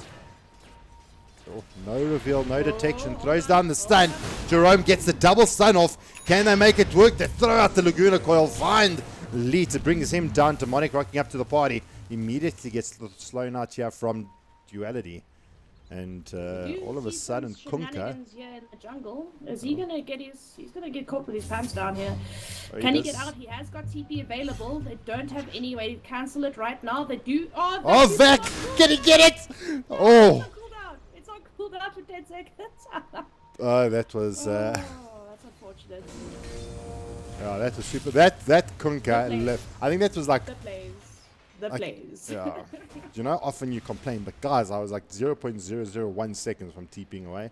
I mean, that was literally 0.00 seconds from dying. Unfortunately, they didn't have any way to cancel it. Everything was on cooldown, so yeah. He gets out nice and safely with 4 heroes around him. That happens often, right? No, that's not supposed to happen. I mean, that's also Darkseer. It's called sarcasm. I know, but I'm anti-sarcasm in your sarcasm. Jerome jumps on to Sticklish here in the bot lane. The Vac comes in. Armor's been thrown out, and Sticklish is going to run under the safety of his tier 1 tower. So things have all of a sudden slowed down to a snail's pace. There's been a lot of action. It feels like it, but hold on. We have Jerome diving. The Cuddly Crystal Maiden does have Frostbite available. She can't see him as of yet. Are they going to go back in? Yeah. Sticklish does have a stun, as well as his ulti available. So they trying to look for Sven. I think he's the bigger target. The surge does come out here from Death Note. Being trapped out, Jerome spots it. And the TPs do come in. Is it going to be enough? There comes out the Vac. The stun comes out. Sticklish, he God modes it up. Duality throwing out the Frostbite. X is there. Come back, Jerome, and the torrent is going to be good, but Sticklish finishing it off. They find Death Note, but Panda a little bit too slow on the hook shot. And Crystal May and Death Note getting out of there. Don't sing me a song just yet, Mr. Piano Man. I was actually quite worried there because the Iron Shell was doing so much damage to Sticklish, but the TP rotations were great. You know, I am noticing here that he is leveling up that Great Cleave first. What I am only worried about is that there's only the double stack of Ancients available from. They're not doing a very good job at stacking here. And if you're going to have Cleave that early on your Sven, you need to do something. But as I say that, someone just gets blown up in the jungle, and that is Panda 737. Well, Monkey finds him and gives him a piece of his mind.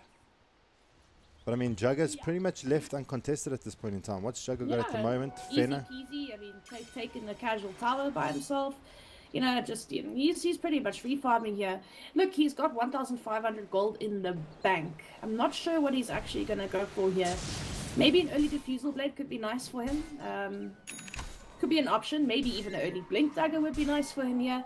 But definitely finish off that magic stick. I mean, now he's got quite nice stats. He's got the Quilla, he's got the magic stick. I mean, he can definitely do something nice. He has got the Quelling Blade. Do we maybe see a Battle Fury Juggernaut? I don't know. I think you'd maybe want to still go for the Manta diff they build. Yeah. Manta. Possibly, maybe. I think he could also go for the Hurricane Pike. Since there is a clockwork on the field, he could do that. I think the Manta, just because of the Storm Hammer, can maybe try and dodge it a little bit. I think maybe it's a little bit of a better option for him. Yeah, but like it would be nice. You can also Death do Knight that. though. Bot lane gets X, gets torrented. Sticklish throwing out the hammer. Can he make enough happen? Drops down the wall, but only Santa walks through it. And yeah, they pretty much take down Death Knight free of charge. No other casualties for it. A big ulti actually being blown for absolutely zilch. Yeah, and that fight did give Santa his level 6. So, I mean, that's going to be massive. The Kunka boat is going to be up for the next team fight. So that could be absolutely huge. We do see, though, that we do have the elite going for the Hurricane Pike now. So, yeah, definitely either Blink, Hurricane Pike, or Shadow Blade. It's always the standard. Hold on, where's the hook shot happening? Oh, it missed, but Jerome, he catches out Panda. The Light Royer comes out, and Monkey finds himself an easy kill, and that's exactly what the Lina wants. Easy setups for the stun. Catches him out. Omni Slash comes out. Clocker. Oh no, the Kunka. Good night, sweetheart. It was great to know you. But now mid lane, they're going to try and make a play here onto Elite. They get the Fiend's Grip. They get the stun. Jerome gets the big Burrow Strike, but Demonic, absolute carry off note, taking down Elite. I mean, Bane. Yeah, and they'll be able to get the denial on the tier 1 tower as well, so that's pretty legit. Oh, does he actually get it? Demonic? Yeah, of course he does. There's no one around him. And it looks like they're gonna force issue and push along. Finia, aka the Juggernaut, is actually pretty good at taking towers. Only problem is that he has to be right on the tower to take it, so he's going to be the first one getting initiated on if Jerome is not quick enough on those fingers, which I feel like he is. But on Duality, in a very, very, very dangerous place here, trying to get the deny on the tower. But I'm sorry, but the Cuddly Crystal Maiden right click is just nothing compared to the Juggernaut right now. But nice try.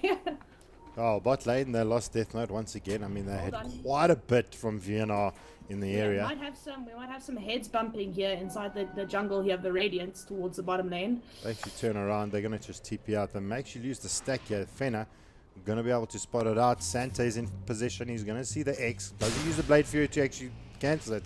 He's actually going to get drawn back from the X.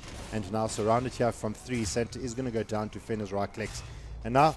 Yo, that RNG, 2 crits in a row. I mean, poor Kunpei just didn't stand a chance. I mean, they definitely going to be able to take this stack easy. Gee, that is a lot of golden eye here for the Sven, and that is not what you want to happen. They've still got maybe 1 or 2 stacks here up in the top. Panda clearing out this creep wave. And as a Sven, you want to get those stacks. You want to get those... It's really greedy because, I mean, the SF needs stacks as well, especially if he doesn't do that well in the mid. He's going to need the creep camps to catch up. And now you've got to spend that with the full level cleave that just hasn't got any stacks to farm yet. His supports haven't been able to do it because they had to rotate everywhere to try to save people. It's not the ideal situation. And now we just have them casually warding up to the bush here. Oh, I mean, Duality is probably going to be dead here again. No, but she does get out of dodge. However, someone else does get caught out. Oh, there's the X. They're going to try and bring back a Fenner. Panda sitting in the sidelines here. The stun does come out. They lose Duality. They're looking for more. Leet goes down as well. 2 down here from the side of VNR. This is going to be an absolute disaster here for the side of VNR. This could be the dream 5-man hook shot here for Panda. Oh, he doesn't have blade mail. He doesn't have blade mail, but he could set up a nice boat. This could be ideal. Oh, he's got it there. Pinoy Monkey and Fenner. He's going to catch them both. Beautifully done. Death Note gets the vacuum. Pulls Panda out. X is there. Fenner going to Blade Fury TP out. Duality cancelling out it just in time. Oh, but the Omni Slash comes through in the nick of time. Can't find anything off the back of that. Almost taking down Panda. And wow, that was clutch play there. If they'd taken down Panda, that would have been a little bit better than going down for absolutely nothing. And wow, I mean, Conspiracy already having that 4-staff up, so I mean, rip cogs. Definitely need a few of those on this team. You're gonna need 4-staffs everywhere on this team. You're gonna need one on Bane. He's actually on his way to building it. You're probably going to need one on that Darkseer after he's got a mechanism up. Pipe is also going to be brilliant here for them, so I don't know if he's going to have one soon, but definitely having at least 2 4-staffs on your team is going to help out a lot. Sand King, very, very close to that Blink Dagger as well. So really good key items coming out here for the side of VNR. Well, I mean, we're sitting... Side of DC, sorry, side of DC. I got it confuzzled again. Confuzzled. I hate when that happens. Okay, so we're now looking at a little bit of a different scenario than the previous game. At this time, VNR playing from the back. Let's take a quick look at our graphs. Sitting in favor of damage control, sitting in a much better, stronger position. VNR fighting back, trying to not let their net worth get too out of control. Yeah. Around about the 2,000 mark. XP sitting at... It's not sitting at 1,000 for damage control as well. But it still seems that damage control is in a little bit more of a dominant position, a lot more of a scary position. May not be a big difference in terms of XP and net worth, but it feels like they're getting more stuff done. They're a lot more confident, engaging in team fights, and you can actually see the way VNR is playing is a little bit more scared around the map. Yeah, and I mean, this SF's almost got his BKB up, which is going to be pretty massive since Lena does not have an Aghanim set up yet. She's going for that Bloodstone, so not going to have a Laguna Blade for that SF anytime soon, and she's been focusing. I mean, Conspiracy has been focusing 1237 with that Laguna Blade every single team fight, so it's definitely going to help them survive just a little bit. The problem is that Omni Slash still goes through BKB, so does that Fiend's Grip, but I mean, the Fiend's Grip is a very hard skill to get off in this game because, as we said before, there's quite a lot of people that can just cancel it out straight away. Panda trying to defend his base as much as he can, dropping out the counter here just to delay the creep and the push just a little bit longer so his team can come and catch up here. No, they don't think they're taking racks today. TP out, get out. TP is on pretty much everyone. Yeah, they did force out 3 rotations from the side of VNR, so I mean, all in all, it's worth, I guess. Stop them from farming, made them TP back to base, defend a racks they actually couldn't take right now. So, I must say, it's a good play. No, I mean, they did what they needed to do, but trading a tier for a tier 1, a tier 2 for a tier 1, I suppose they're just trying to get objectives done at the moment. But I mean, DC, they look in a very strong position. And you were worried about the Lena. I told you, the Lena is an absolute killer. A Lena. It's a Lena. She's so squishy. But now she's got at least a little bit of mobility, which comes out of that from that 4-star. Probably going to finish that Hurricane Pike. Duality. Hold that thought, though. Duality is taking an epicenter to the face, and Duality going to go down. Hookshot comes in, finds out Demonic. Demonic sleeps him up. The Vac comes out, pulls him out of the cogs, and Demonic going to be able to get out of there. And Fenna, he wants to farm more. The Blade Mail is going to be there. Not going to be good enough because Fenna doesn't give a rat about that. Yeah, that actually rhymed. That was actually pretty good, Jabba. It did rhyme. Blade Mail doesn't do anything against Omni Slash. He's basically immune to all types of damage. What you want against Omni Slash is Lotus Omni Slash the Juggernaut in return. That seems like fun, but it's way too early for them to get those type of items. You know, they need to prioritize other items right now, but I do feel like Lotus Orb this game is going to definitely do something great.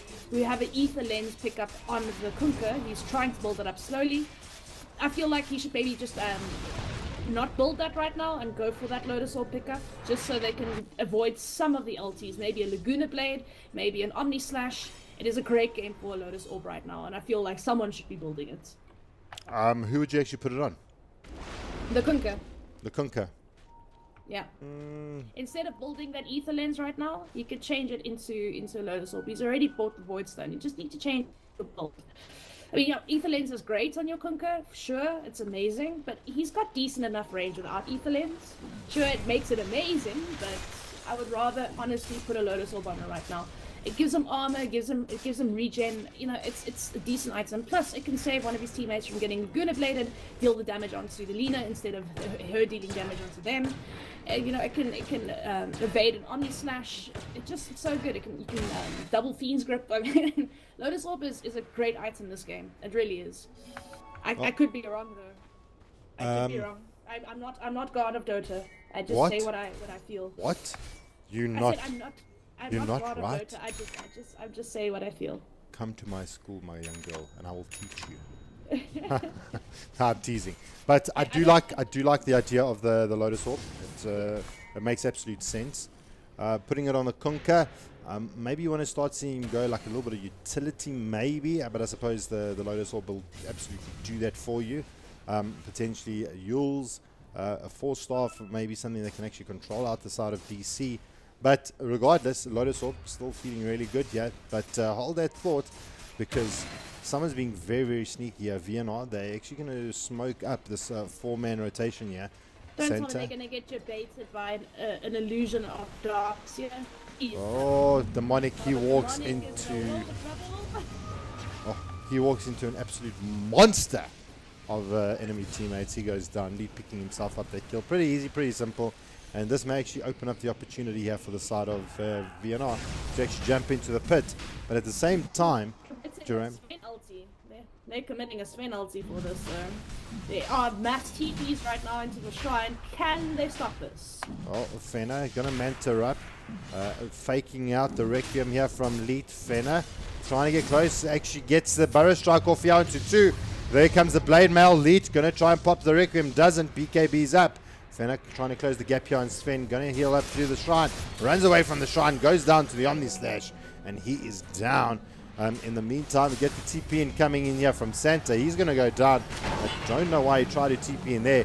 Hook shot not going to be good. Crystal Maiden trying to distract him out. But Santa does go through. Down comes the freezing field from the CM. They catch out Death Note Panda. Doing some work here. Fenna gets X'd out. Going to get torrented up too. And he goes down in the meantime. Monkey trying to find a duality. Is it going to happen in time? The stun comes out a little bit too late. And CM going to make it through, but they're going to find Panda, and he goes down as well. So almost a full 5-man team wipe, except for that clutch TP coming out from Duality. They do lose Death Note. What do we say, Jabba? It's a disaster! It's a disaster! It's a disaster, yes it is. Definitely is. In the words of the Compendium chat wheel. And our casters from beyond the pond. You commit Smartest Spotted Turret on Illusion. Then you commit your Sven ulti on Rush. Then you commit your Sven stun on another Illusion. It's just like, you know, what's going up. Then BKB gets used by the SF, channeling his ulti. No one's there. BKB down. Guess what? Easy kill yet again. It's just everything went wrong there for them. Everything. And then the fact that they were so split up as well. It was just so unfortunate. Like, there was 2 fights happening simultaneously. I mean, I don't know if we could have caught everything, but it was just so unfortunate. Omni Slash being up, I mean, using that shrine and, you know, just getting just everything completely and utterly wrong there for the side of BNR. And DC coming back with a vengeance after the last game. Oh, they're here to play along, and it's a good opportunity. Let's take a quick look at our net worth at the moment. Damage Control take quite a substantial lead, 7,500 buckaroonies in their pockets, and in terms of the intelligence and XP gain is around about the 8,000 mark as well. So DC doing really well, and so far really in command of this game. I'm really enjoying it. I'm liking the way they're playing around their teammates. They get in, they find their picks, and they back off. They don't look for more, they don't look for extra, and it's now giving them a 8-kill advantage, sitting in favor of DC. This is 25 minutes in, and boys are looking really, really good. The boys are looking really good here. And just want to check out some items here. We haven't really touched on that too much. I mean, we've got the Mask of Madness Fen. Brilliant item right now. We all know why. I mean, you can now disassemble it. You can build up a Orchid, or you can build up an Echo Saber, which is also great onto the likes of a Sven. Plus, you can get a Satanic out of it as well. So, good early game item is the Mask of Madness. Going for that BKB by the looks of things. Death Note. Duality now has a full-on Glimmer Cape, which is absolutely amazing for him.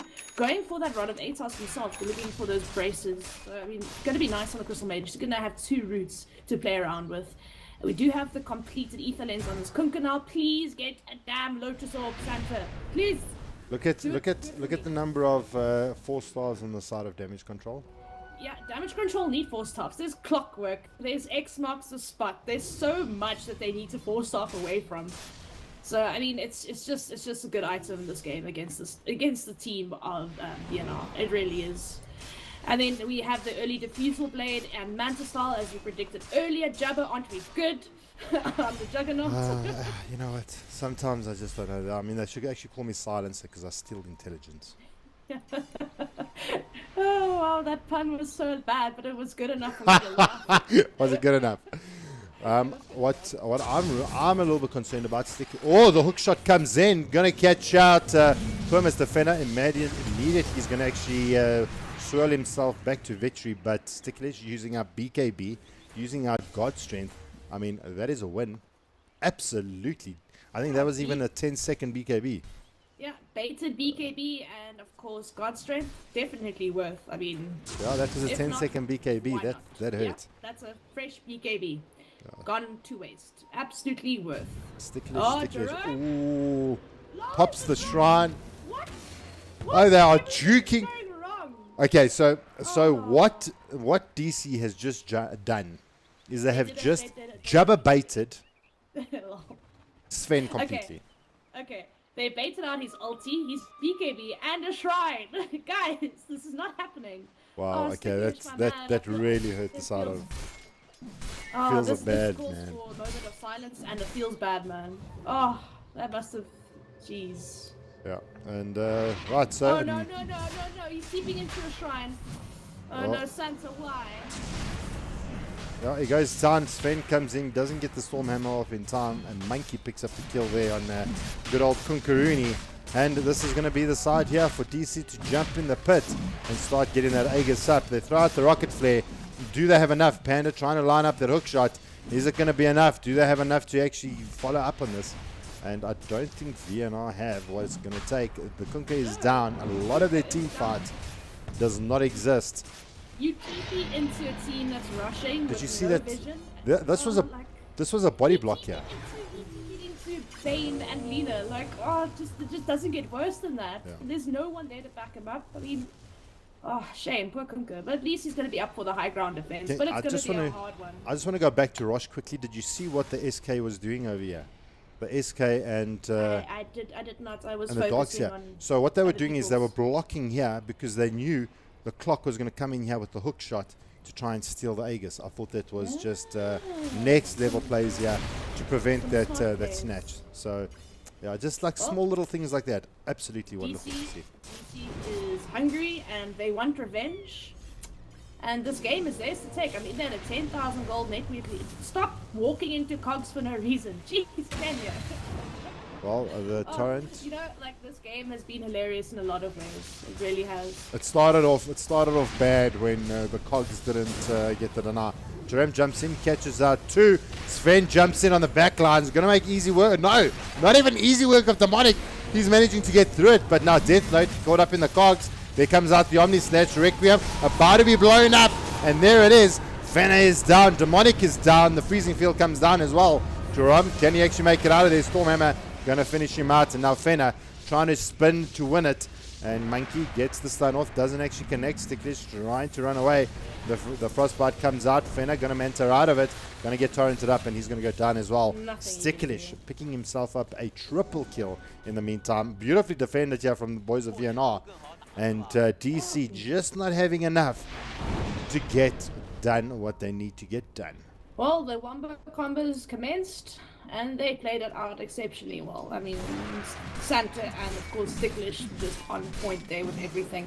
And then it just set up so much easier things for them just to land all of their combos all at once. It was just an amazing team fight. It's really hard going high ground against Boat, against Cogs, against, of course, the Shadow Razors, the Requiem of Souls when once it gets popped, and then of course an angry Sven hitting at you. So definitely a hard high ground to take. They should have maybe gotten a pickle for two first, and then tried to do something. But unfortunately, VNR just weren't stepping outside of their base, knowing that they needed to stay high ground. And well done to them. Yeah, Really well done to them. They got done what they needed, and everything was. Things started looking good for DC. I mean, they jumped into Demonic. Demonic got forced away. Sven was completely caught out of position, and then DC just Swing. kind of fell apart. Ooh, is it something interesting? Hang on, I'm not looking just yet. I'm Yeah, going to but press the it in gold 3, swing, I 2. mean, we had a 10. What? We had a 10k net worth lead, right, on the side of DC. After that fight, they're only sitting at a 4,000 net worth lead. So a 6,000 gold swing going the way of VNR right now. Oh, and That is experience quite is and experience is like experience hardly even in it at this point in time. Yeah. So, I mean, that was a huge fight for them to take. Really, really it was. So, I mean, it just brought them back into this game. Look, 10,000 net worth lead disadvantage is not something that you can't come back from, but it does make the game a lot harder. But yeah, I mean, that fight really did help them out quite a bit. I mean, you wouldn't have completed Butterfly now on the SF. So, I mean, that's a thing. Well, I suppose he's really worried about the Lina, because the Lina is really doing some serious work here. And the right clicks, as well as the Jugger's right clicks. Well, I mean, Jugger and Lina are just focusing down the SF. So trying to avoid a lot of that is probably the play. But there comes out the X, just trying to get himself that Arcane Ruin. But, yeah, maybe instead of the Butterfly, maybe Silver's Edge could have been a little bit better, maybe. I mean, if you open up on the Lina, she loses all her Fury stacks. Opening up onto the SK doesn't get the Caustic Finale. Opening up on the Jug, it doesn't get the crit. So, maybe the Butterfly, I don't know, maybe the Silver's Edge. What do you think? How do you feel about that? I'm not completely convinced on the Butterfly just yet. Yeah, I would have liked the Silver Edge as well. Maybe even complete the Hurricane Pike, just because he's gotten caught out so much as well. But I mean, Butterfly's going to help him, obviously, with his agility gain, his attack speed, of course, that damage. But in the meantime, though, we do have Sven getting absolutely obliterated here. Oh, he gets glimmered out. There gets popped out the dust. Can they find Sticklish? They can't, because Panda's there playing the bodyguard. Throws out the rock, the shaft. He's going to get stopped. And now the Omni Sledge coming down, taking down Panda. Duality eventually bites the dust as well. So they lose the clock, they lose the CM, and Sticklish managing to actually survive by the skin of his teeth. Well, that would have been calls to push higher ground. Clockwork does have buyback though. That is really unfortunate. I mean, hat goes off to those supports, and of course the Clockwork for saving up the sweat. But now they lose 2. They lose 2 for that. That's really unfortunate. This is such an easy rack for them now. Well, they do pop out the glyph. DKB's down on Sven as well. They can't do much here. Oh, they're going to not be able to catch the Jugger. He's going to spin through it. Monkey doing as much damage as he can. Has he actually got that extra range attack? And he does 150 extra range. So he's going to be able to sit on the low ground, right click down that tier 3. And I don't think there's much that VNR can do at the moment. Durham, he does actually have his epi, but they decided to decide better of it. They're going to get themselves out of there. They also do have the wall. So that could have been an option for them as well. Rosh not up just yet. And it looks like the boys here from DC, they're going to pull out a little bit, maybe hesitant, considering how the top attempt of Rex didn't go too well for them. They actually pull out. It didn't go well for them, but I mean, they did do a lot of damage to this tier 3 tower mid here.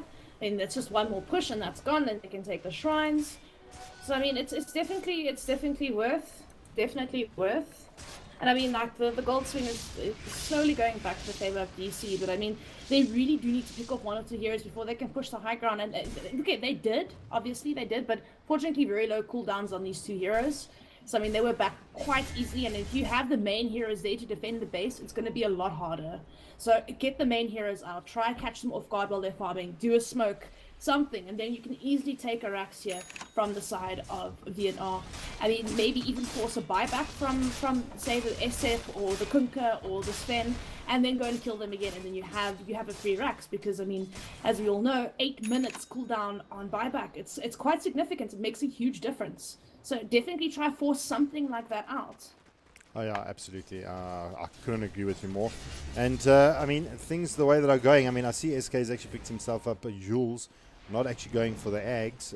First up is got himself the gem now, got himself the Yule Scepter. So, I mean, not going to let that Sven get away again because of the Glimmer Cape. Yeah, going to make sure they shut him down. But, I mean, I must say, we were a little bit worried about DC's draft. And Demonic, I said it was all about the positioning of Demonic. If they don't shut him down or get hold of the Bane, it could be a little bit of a problem here for the side of VNR. And, I mean, to be honest, looking at the kill count, I mean, Demonic has only gone down 3 times, as opposed to the feeder Death Knight. Yeah, it's been a very, very hard game for Demonic. Obviously, being a Bane against the lineup like that it's not easy. You have to choose who you go on very, very, very wisely. So I mean, my hat goes off to him. Playing Bane in this game is not easy, but yeah, Yule Scepter definitely a good item. I would say on the Sand King. Yes, Ags is nice, but I mean he's gonna be able to evade a lot. I mean obviously if he times it right, he won't come back with the X.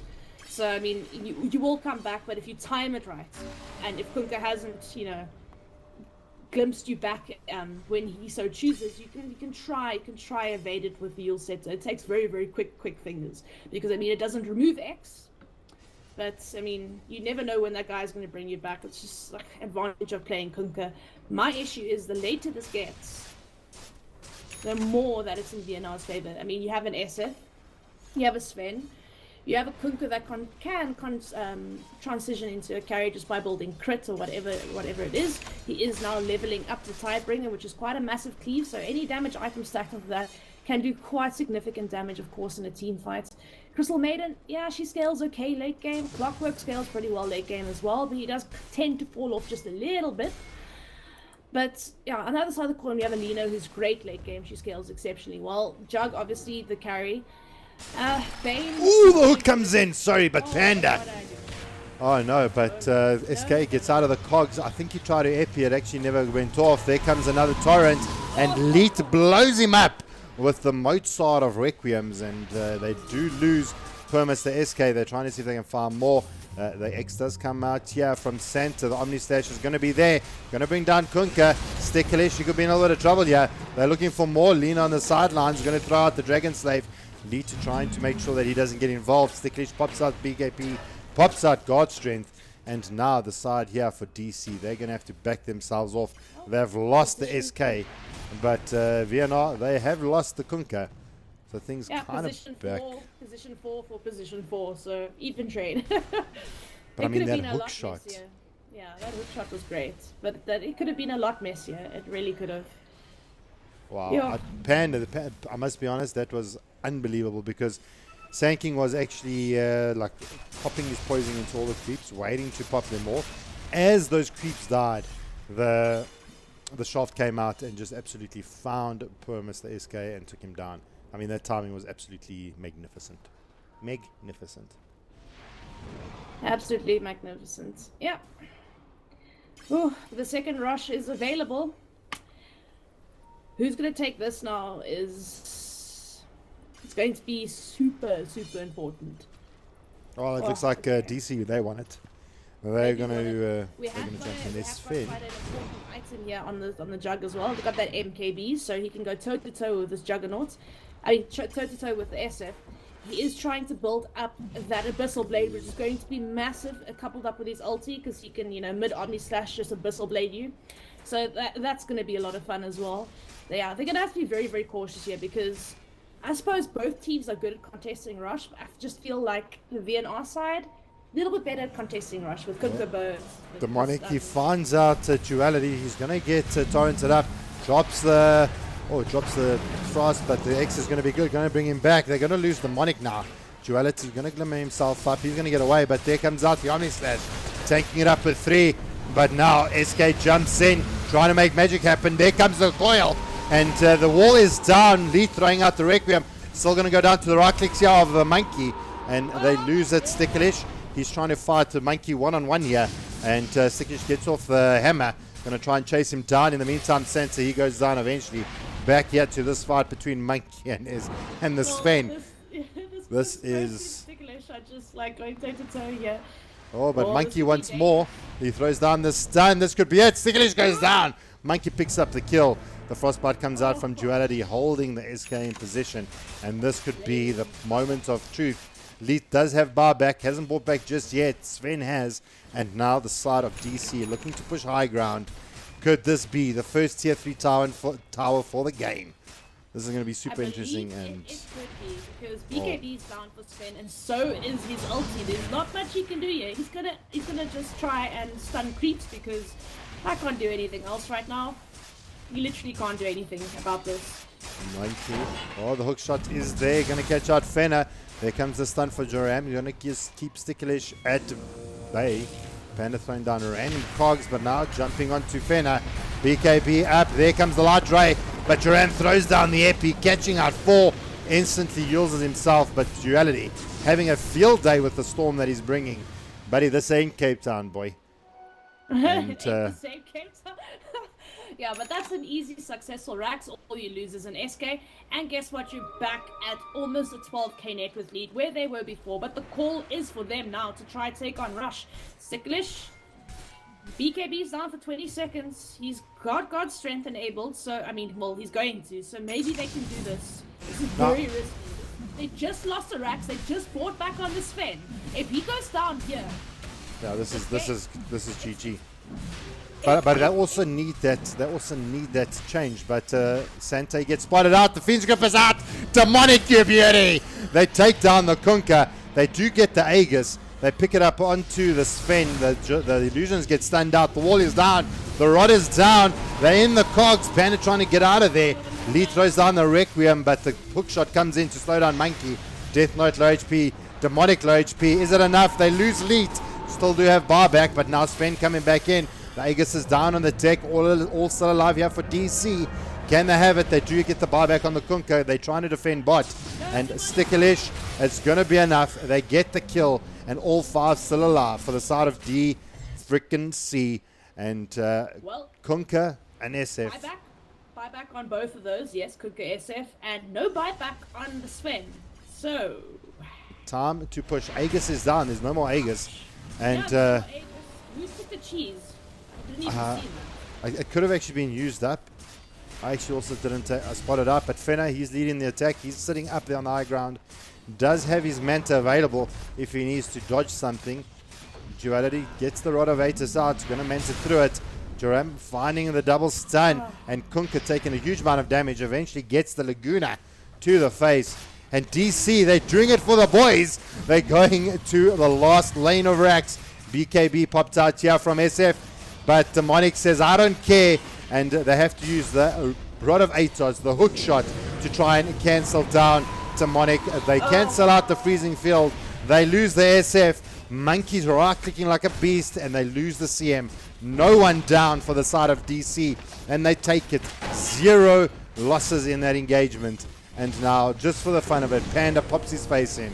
And the boys from DC take game number 2. Yay, we have a proper team name on the screen this time. Damage control, Dota victory. Well, what did we say, Jabba? What did we say? If they have a better draft, the second game, they could take a game. Because although the first game went to VNR, it was basically even until one rush fight. And then they took a triple Rax. So, I mean, coming up with a better draft here in game 2 definitely served them well. And we go to game 3. You haven't seen something go to a game 3 in quite a long time. Yeah, absolutely. I just want to take a special mention here. Monkey sitting 12-0, 0 deaths on the Lina. What was did we even see what the Bloodstone charges were on the Lina?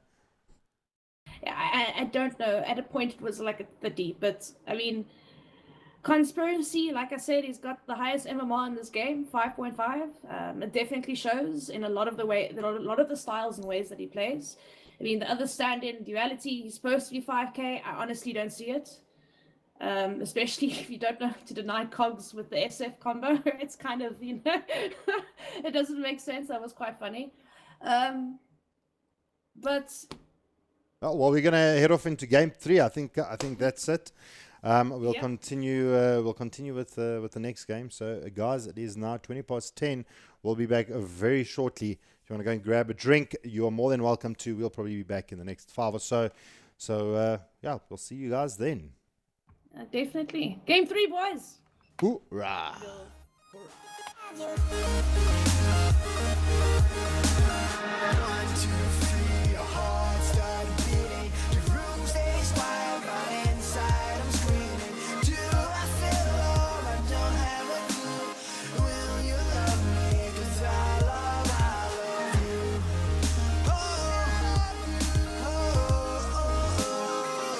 yeah, I love you.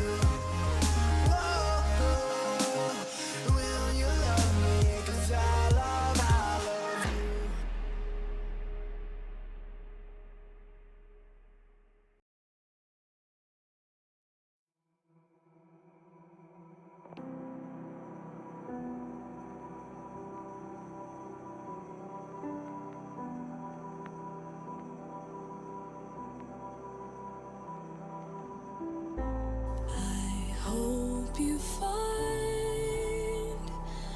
been looking for. Trust me, I don't wanna feel no more.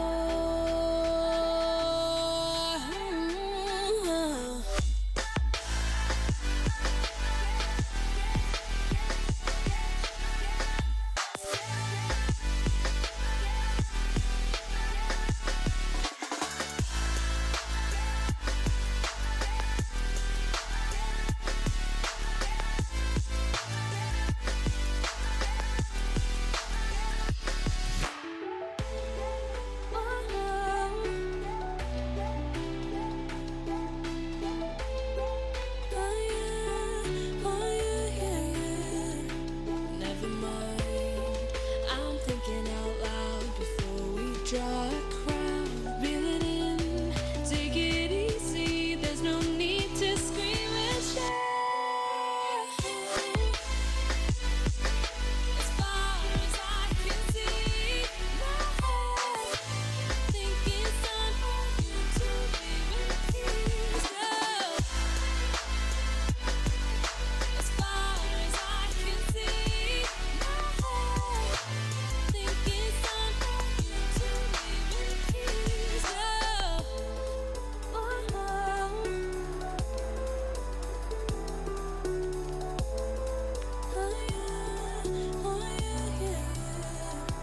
Never mind, I'm thinking out loud before we draw a crowd. Reel it in, take it easy, there's no need to scream and shout. As far as I can see, my head think it's time for you to leave in peace. As far as I can see, my head think it's time for you to leave in peace.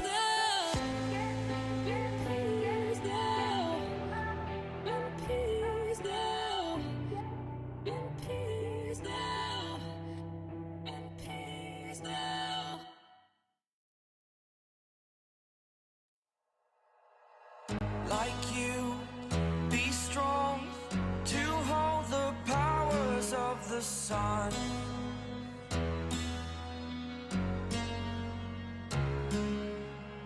To dream, believe in strength. Now I'm the only one, only one.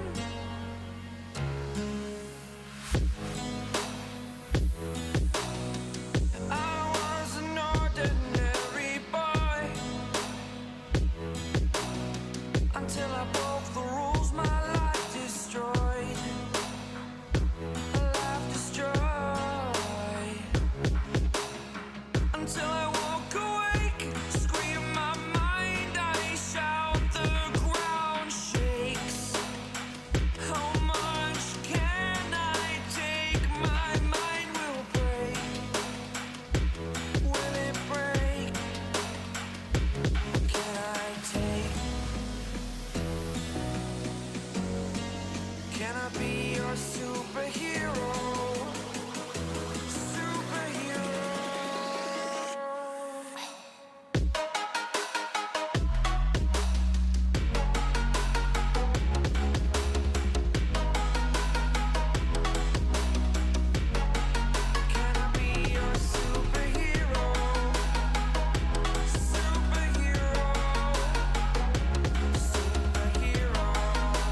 Good evening, ladies and gents. I've said that so many times that it's been an absolutely incredible evening, where this best of three has actually gone a 1-1 apiece. It is now a sudden death, essentially, where both teams are going to have to go head to head, and the winners will actually snack their points up. It is a VNR versus a Damage Control.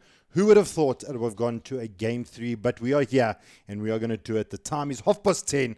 But what we do is Dota and we life. So We life. and we life. Well, you know love what? that. I'm just yodering the heck out of this cast at the moment. So I'm Jabba, joined by the lovely Succubus, and we're heading into game 3. Bands look very familiar. Guys on stream, you are letting me down. I want to see those votes on what your predictions are. Maybe some of you are waiting for the band for the drafts to come out before you actually place your predictions, but I want to see it. So head over there and make your predictions. It's going to be really interesting because I have no idea which way this game is going to go at this point in time. Well, we do have the pub star himself back, and he is Cutter, finally getting that power outage done for. We've been playing so long that the power out has, so superseded the Dota games. So nice to have the Cutter back in action. Actually, drafting this time around will be him. Of course, we're going to have stand-in Santa yet again, since Muzzy is ill. Sticklish will be taking up the position here for them as well. So still playing with 2 stand-ins. We'll have to see how it works for them this time around. It's been a different VNR every single game. But still standing strong with all the original players since game 1 is the side of DC, who I am extremely impressed with tonight. Well, they've really been doing well. I mean, it has been a really exciting game so far. I mean, DC really shining through the mist and the fog. If we need to clear out the fires in Neisner or clear up the sunny sky or the misty skies in Cape Town, let's just send the boys down to Cape Town and Neisner and let them do it, because they are fighting through the storms and they're making it happen here for the boys. Vienna are having a little bit of a tougher time. Had a little bit of a weird start in game 2 where the trio, Elite, Duality and who was our clock? Panda 737 was struggling to actually get the denies on the cogs going off. So it was a little bit of a weird start for them.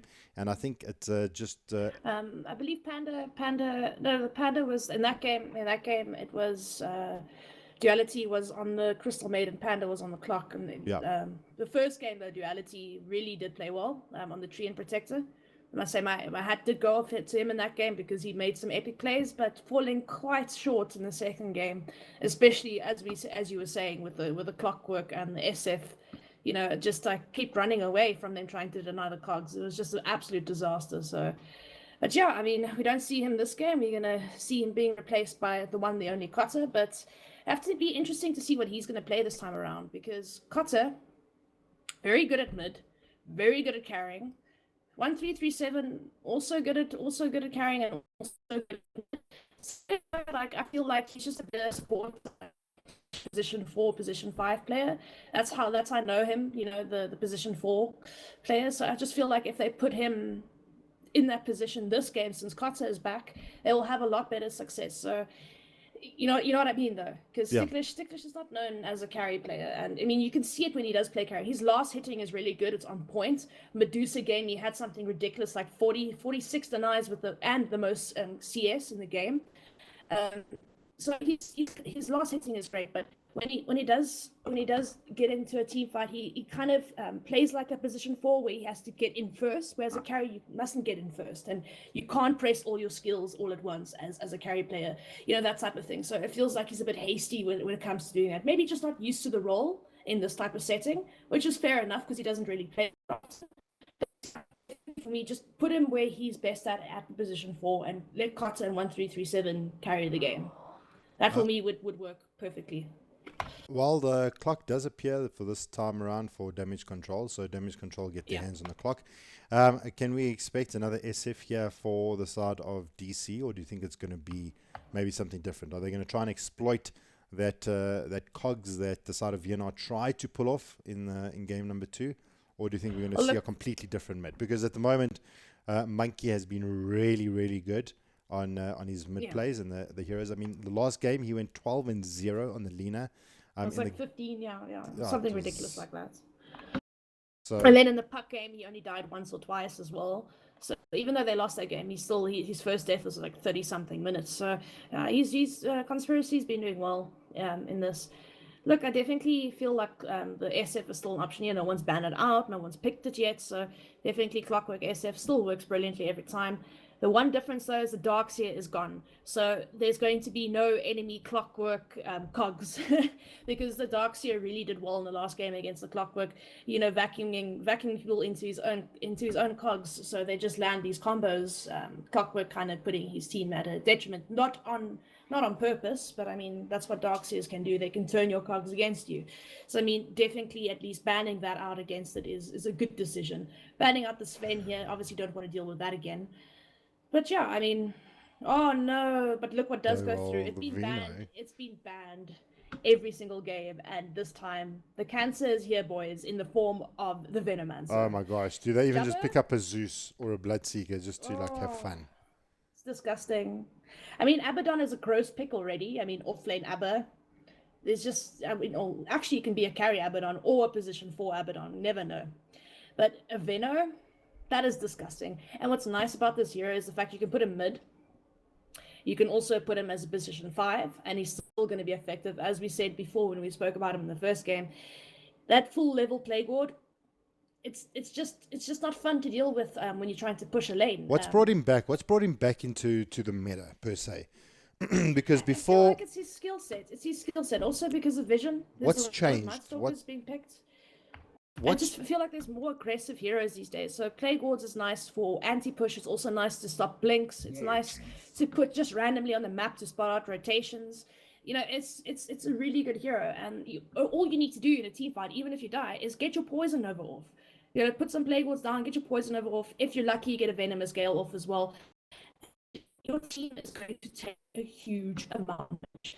I mean, the radius is massive. The damage over time is massive. Look, you can't die from Poison Nova alone, but if you get just one right click with the Plagueord or one right click with your Poison Sting or whatever, you're dying. I mean, that ulti is just so massive. It's huge. Well, I It's mean, just like, I've been it's watching. disgusting. It's disgusting. I've been watching a lot of the international scene at the moment. There's quite a big tournament happening, and one of the teams, Arteezy, has actually been playing him quite a bit, and been having quite a lot of success. Actually playing him in the safe lane and running him as a core. Could we expect the same from the Vino? I know he can be played in many positions, but what? Okay, well, I kind of think that it kind of leads into that position. Clock going to be in the off lane, Abaddon position 4, Disruptor position 5, and then your Vino is going to be position 1. But then now to pick up the anti-mage, what kind of disaster? Because, I mean, the Clock is not going to be able to do too much work here to the anti-mage. Disruptor, okay, if they get a good glimpse, under Static Storm could actually be the end of the anti-mage. Yeah, it could be the end of the anti-mage, but then he gets Manta eventually. He gets even an Aghanim Scepter. It's just like, anti-mage Aghanim Scepter is ridiculous. Like, Lotus Orb plus Lincoln Sphere in one item. Yeah, good job, Valve. Anyway, it's really like It's like Lincoln's and a Lotus. It's absolutely ridiculous. Absolutely. He is one of the few heroes that still have unique attack modifiers, so he still can't build lifesteal, except for obviously Vlad's. He can still build Vlad's, but he can't build like Death or Satanic, that type of thing. He can't do that. But this hero is ridiculous on its own, okay? And then you want to give him an Aghanim Scepter upgrade like that, with a guy that loves stats as well. I'm sorry, but Valve broke a game when that happened. I'm sorry. But even with that said, I mean, we haven't been seeing a lot of anti-mage. I mean, it's going to depend a lot on. We've seen it on pocket strats where teams had to win the game. Like especially in the Masters event. We didn't see anti-mage until, teams had one game to win. Anti-mage in one game, because sure, your team has to fight without you for 30 minutes, but once that anti-mage is online, there's not much that can stop him. He can rat you out of the game. I mean, he can, when he's got like 3 items up, he can go ham. It's just such a ridiculous hero, and anti-mage is just so hard to deal with. And shutting him down is really difficult, especially when, you've got Clockwork fine, but he's going to blink. You've got Disruptor fine, but I'll just get an Aghanims or a Manta, or I'll get BKB. it's just so hard to deal with an anti-mage. And looking at the positions here, I mean, Abaddon maybe a carry, Venomancer definitely probably a mid or an off lane. I think he's going to be But then you've got position one. Clock. He could go mid as well. You have a mid Venom is actually as well. Carry, you don't see it often, but it can work. But now there's an anti-mage, so they have to get something to secure that as well. And an Ember Spirit who will just go ham on, you know, Venomancers and Disruptors. You know, with the Veil of Discord build, for instance, I mean, they just die so quickly because they're very squishy. So I mean, it's just the draft from VNR here is scary.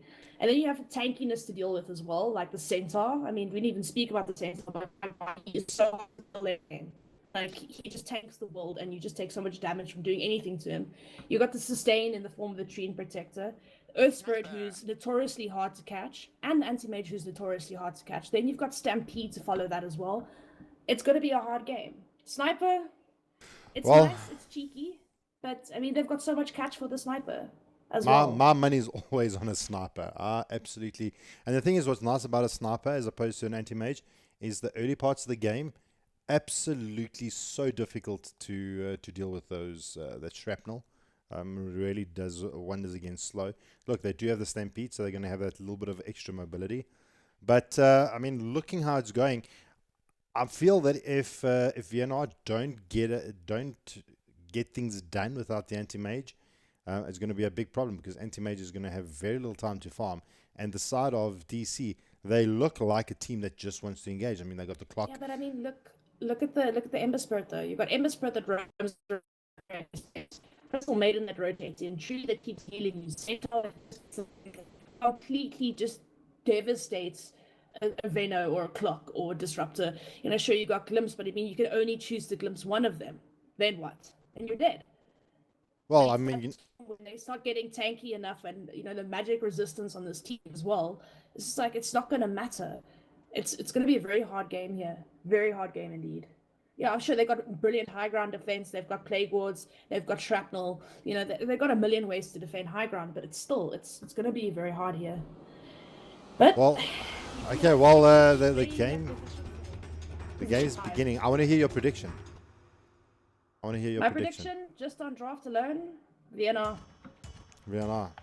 I'm putting my faith in the sniper. A lot has to happen on the side of damage control for them to actually win and come on top of this game. A lot has to happen. What I'm worried about, it's gonna be a hard one. What I'm a little bit worried about with VNR is the Ember Spirit takes a while to come online. I mean, he wants his BOTs, wants his Veil. Anti-Mage, obviously, he only starts really coming online 30 minutes in. Up until then, your biggest damage dealer at the moment is going to be the Centaur, which is going to be a big problem for VNR, I feel. If they get to the late game, then it could be different. The supports actually deal the most damage in the early game, to be honest. But Centaur doesn't really come online until about 10-15 minutes. Supports do a lot of damage, a lot of the damage early game. They've got good rotating supports in the form of the Crystal Maiden, and of course the tree as well. We see how effective the tree has been. But it's going to try and do the whole steal the ruin thing again. They don't have sentry wards on them, so this could actually... Oh wait, Demonic does have a sentry ward on him. If he will drop it just for the ruin, we will see. I don't think it's worth. He did swap them out. It was on the observer ward. Now he swapped it into the sentry. So we'll have to see. He's cutting down the trees here with his tangos. Okay. He smells something's up. That is worth. I'm just like, okay, well, you're going to waste your tango. You have to give 2 to mid, and you've only got 2 left, and now you're cutting down trees with it. If I'm Santa, I'll be happy with that. Poor little Disruptor. Well, it looks like they suspect something here. Santa is not actually doesn't want to get too involved. Demonic, he's making his way to the bounty. Looks like they're going to actually give it here to, Fena. Can he actually pick it up? And no, Santa gets it. And again, I think it was duality the first time around. Yeah. So he's living up, but Panda runs straight into Demonic, but Panda doesn't want to hear it. He's going straight after the Vino. He's trying to cut this wave, and he's going to take the creep wave away, and this is going to put a lot of pressure onto the tier 1 tower already for the side of DC. Oh, you've got to love the plays there. You really, really do. Mid, however, going to be an interesting matchup. We do have Conspiracy up against Cotter. Cotter does suffer to the right clicks as an Ember Spirit. He's he's not very susceptible to the magic damage because, of course, of the flame guard, but definitely the right clicks are going to hurt him quite a bit. But the problem is that he gets grip of the sniper once. I feel the sniper's pretty dead because Searing James into flame guard on a squishy sniper, not very high mobility on him either. It's going to be hard for him to get away.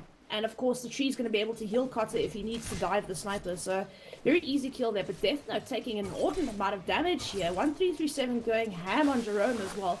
Oh no, Sticker's getting... Ooh. Leith being actually very cheeky. Did you see what he leveled up? He actually took his blades. Mana burn. So he's going to be starting to wreck the mana here, which I don't think is too bad, but I think level 1 you generally want like a blink just to make sure that you don't go down in terms of ganks or any shenanigans. I think he's okay. Yeah, normally on average, yes, it's normally the play to go for your blink first, but he has got Sticklish to freeze anyone, and of course making sure that Death Note has no mana for that Apothic Shield. Definitely worth. I mean, that is one of the most annoying things to deal with in lane. And when you want to kill him, you just can't. So definitely, just to get rid of his mana, he can't do much in lane. It's really, it's a good choice. But as level 1, but level 1, yeah, level 1. Look at the Abaddon can't really do anything. Sticklish now in a little bit of trouble, but Santa is here as well as 1337 Jerome trying to get out of this. Can he make it? Well, he's going to pick up a bounty rune at least for his troubles. The Santa trying to close the gap. Not going to happen, and Jerome is just going to walk it off. Let's take a look in the bot lane. I want to see how this Vino is actually faring out and what he's actually leveled up. He's gone for the Blade Wards. He's gone for the Sting as well. So he's going to be pretty okay for the moment. Centaur, he's actually got a 1-1-1 build at this point in time. So you're going to be taking a little bit of damage from that return. And Venom maybe having a little bit of an easier path. But Panda, 737, still got 7-5. In terms of CS. It should be fine. Look, Fenya, as long as he doesn't look at that, like that's one thing I don't like about Veno's early game. Is they level up that level 1 Plague Ward and they go, okay, now I can spam this. But the thing is, you're just feeding creeps to the enemy at level 1. So at least get it to level 2, level 3, then start spamming those Plague Wards. Then they're a lot harder to right click down. Right now, you're just giving extra farm to Panda, which is not great. Oh, it's an extra little bit of gold. So it is one of those trade-offs that I experienced. I actually tried to play Vino the other night, and exactly what you explain here is the problem. But as soon as you start spamming it down, eventually you just don't have enough to deal with it, especially if you're just sitting solo in the lane. And now Panda has actually like just back off now. Yeah, but now the Plague Ward's level 2. Now you start spamming that stuff because now it's a lot harder to right click down, especially for a level 3 hero with not that much attack down. Oh, hold on. As I say that, Jerome's hiding in the trees here. Sticklish, is he aware of this? Nope. Okay, but 1337 getting a little bit frisky here. Has got that blink available this time. Death Note trying to make a play on Elite, but Jerome trying to go into Sticklish. Seems like they swapped targets all of a sudden. Alright guys, we're fighting the wrong beast. Reminds me of the part out of the Fast and the Furious where The Rock decides to take on the big Russian dude, and Vin Diesel decides to take on the other dude. I don't know if you remember the scene, but it says, okay, let's swap. This is a very unfair fight, and that seems like exactly what happened here in the top lane. It went completely over your head. You don't remember the scene I'm talking about. Like last scene, aeroplane fight. Anyway. Alright. No, but I mean, look at this. This is why I love this. Death Note has no mana because of his anti-mage. But hold on, Sticklish. Getting a little bit harassed in the tree line here. Well, if you ran out of batteries, don't worry. Jerome's there. In the meantime, Monkey did get the first blood there on Cotter, but watching in the top lane, Sticklish almost went down. And Monkey picking up a kill there against poor Mr. Cotter. So the Ember is down and already suffering from the right clicks here of the sniper.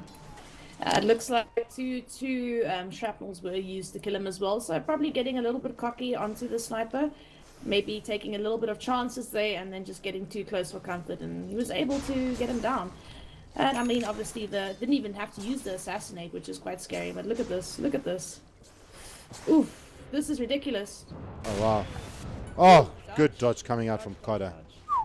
That was super close. Even managing not to even dispel the salve. So he's going to be pretty hunky-dory for the moment. Now, one of the heroes that we don't really see in our scene is the Vino. Now, I mean, what can we expect to see from him? We're looking at an Aquila at the moment. I see Veno every single day now. Is it? So what's it? Veil? What's the build for him? Yeah, Veil, Blink, Shadowblade, the standard gay things. Then Dagon. Oh, Dagon, no. But I mean, like, yeah, you just get like Veil, Shadowblade, maybe Blink, Aghanim Scepter. Just do max damage. Maybe even I have Skadi later on build into a butterfly. Just go absolutely crazy. I've actually seen Mask of Madness Venos as well, which is pretty funny. But yeah, I mean, standard. No Dragon Veil, Lance. No Dragon Lance. You don't think that's a good? Dragon Lance I've seen as well. It is a good item on Veno, definitely, since he is an agility hero. But not just that, it's just such good stats. Also because he's ranged as well, it works nicely on him. But yeah, for me, I've just the normal Veil into Shadowblade is probably the play, the build. I mean, I see that more often than not. It's also in the international scene, that's what they tend to go for. Well, watching mid lane though, Monkey, he's going to get caught out. There comes Sticklish, throws down the frostbite. Jerome TP's in, managing to get the cogs off, but not before Cotter brings him down. Jerome gets the return kill down onto Cotter. And Sticklish, he's going to be able to just kind of maybe put a little bit of rest on here. But had to force the rotation in from the clockwork. So both mids down, but Cotter picking up the extra XP and a little bit of gold there. Yeah, extra XP and a little bit of gold. Unfortunately, did go down. That last tick of Battery Assault, he just could not Remnant out. He was able to get the Remnant there, but he wasn't able to actually go to it because of that last little tick, that last little mini stun over there. It just makes it impossible to cast your spells. But yeah, as we say that, there might be a little rotation onto the Demonic here. Oh, Santa. There comes the Stampede. Cotter comes into the party. Fenno in a little bit of problem. He's going to go down. Demonic also in a huge amount of trouble. But a four-man rotation from Vienna shutting down the side of DC. They want no more shenanigans this time and making sure that they're creating as much space as they can for the AM. And this is exactly what Vienna needed to do, to create space for that AM. This is what teams need to do, because AM just needs to free farm and, farm for like 20 minutes. If that's 20 minutes, maybe even 25 minutes, depending on how good your carry is, and just come on the team and go ham. But I mean, like, nice choice of words there. I didn't mean it like that. Come on. I would have said it if I could have said it, but you took the words out of my mouth. It just, yeah. But I mean, like, anti-mage can fight earlier, sure, but when an anti-mage is free farming and you're getting completely wrecked by the rest of the team, it makes you worry. Because you're like, where is this AM? What is he up to? What is he doing? He's gonna come out with like 1 million items in about 20 minutes. We can't find him. What are we gonna do? And already we're losing.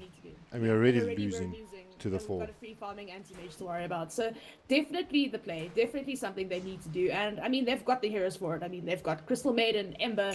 They've got the Centaur as well as the tree. So very good rotating heroes. Also very sustainable. I'll hold that thought though. Demonic. Cotter blinks in, Remnants in. They take him down. The cogs do come out, but he Remnants out. Had one more left. Stampede going to be used. Going to try and get him out. Panda. He's going to also get out, but Sticklish holding Jerome in place. Panda going to take right clicks here from Monkey. He still goes down to Fenner though. There comes the ulti. Sticklish takes one to the face. And now Santa hiding here in the sidelines. Gets pinged out, but they don't have any detection. Oh, those Venom plague wards now at level 4. It's just like they just couldn't go anywhere. The poison sting attached to it sitting at level 2. It's just like, if there's enough of those puppies, you just can't go anywhere. It looks like Santa's gonna go down here as well. They spotted him out. I was actually looking at top. They dropped a sentry in both places. They picked him off. I was actually looking at top. Death Note trying to go ham against the AM. AM just timing out or activating his borrowed time. And now Abaddon in a little bit of a problem. Can't show his face in lane. He's down for another 40 seconds or so until that happens. Cotter, he's diving deep under this tier 1. But Cotter is just trying to get as much damage onto the tier 1 tower mid as possible. But he's going to have to get the hell out of dodge here. There are 2 heroes available now to defend this tower. He's actually pretty cocky. He's just staying here. But meantime, we do have the Veno just casually taking the tier 1 tower bottom. And 3 heroes rotate in to try, stop him from taking a tier 2. And I must say, this Veno is doing quite a bit of work, and it's completely annoying. And almost a Veil of Discord up on him now as well. Yeah, it's just not fair.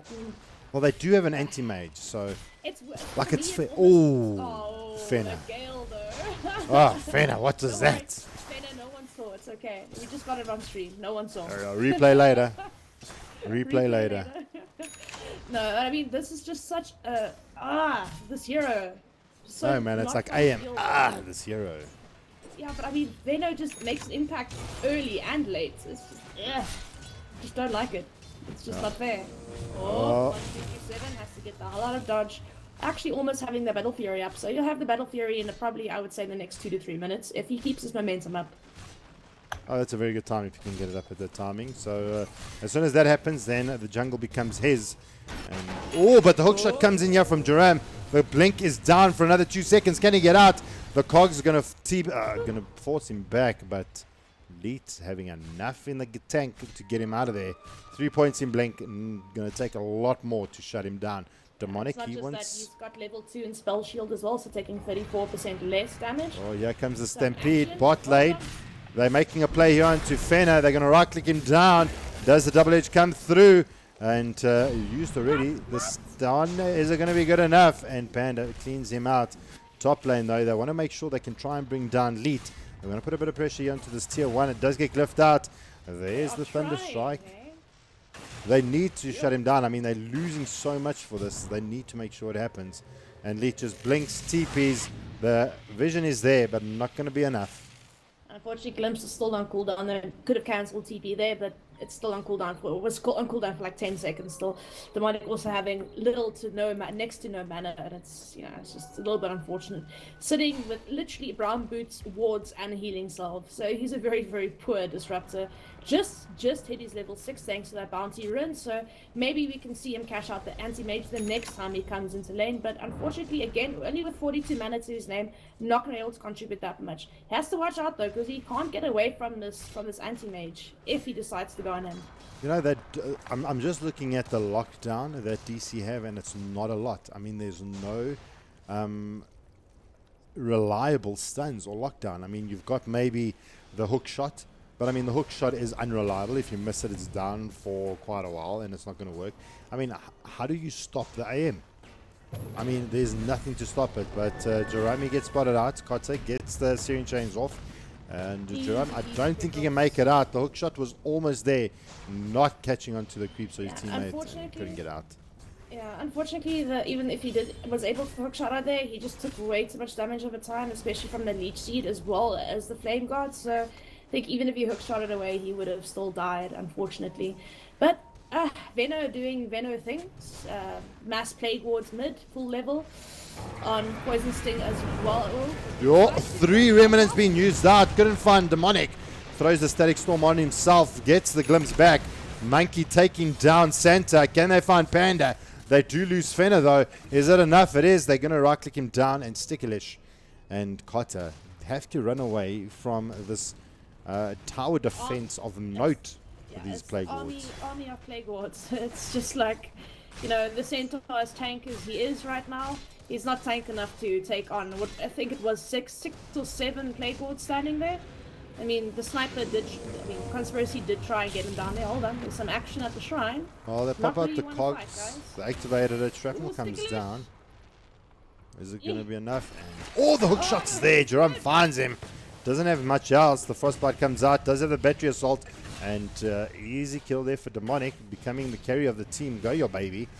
Mid lane though, tier 1. Is it going to be able to survive through? They glyph it up. Going to use living armor to try and regen that. But Monkey in the back lines just right clicking it. Easy life, easy money. And Panda not being able to get the deny off. There comes the glimpse. Going to pull back Panda 737. Going to try and make a play here into our Jerome. And the assassinate right click, baby.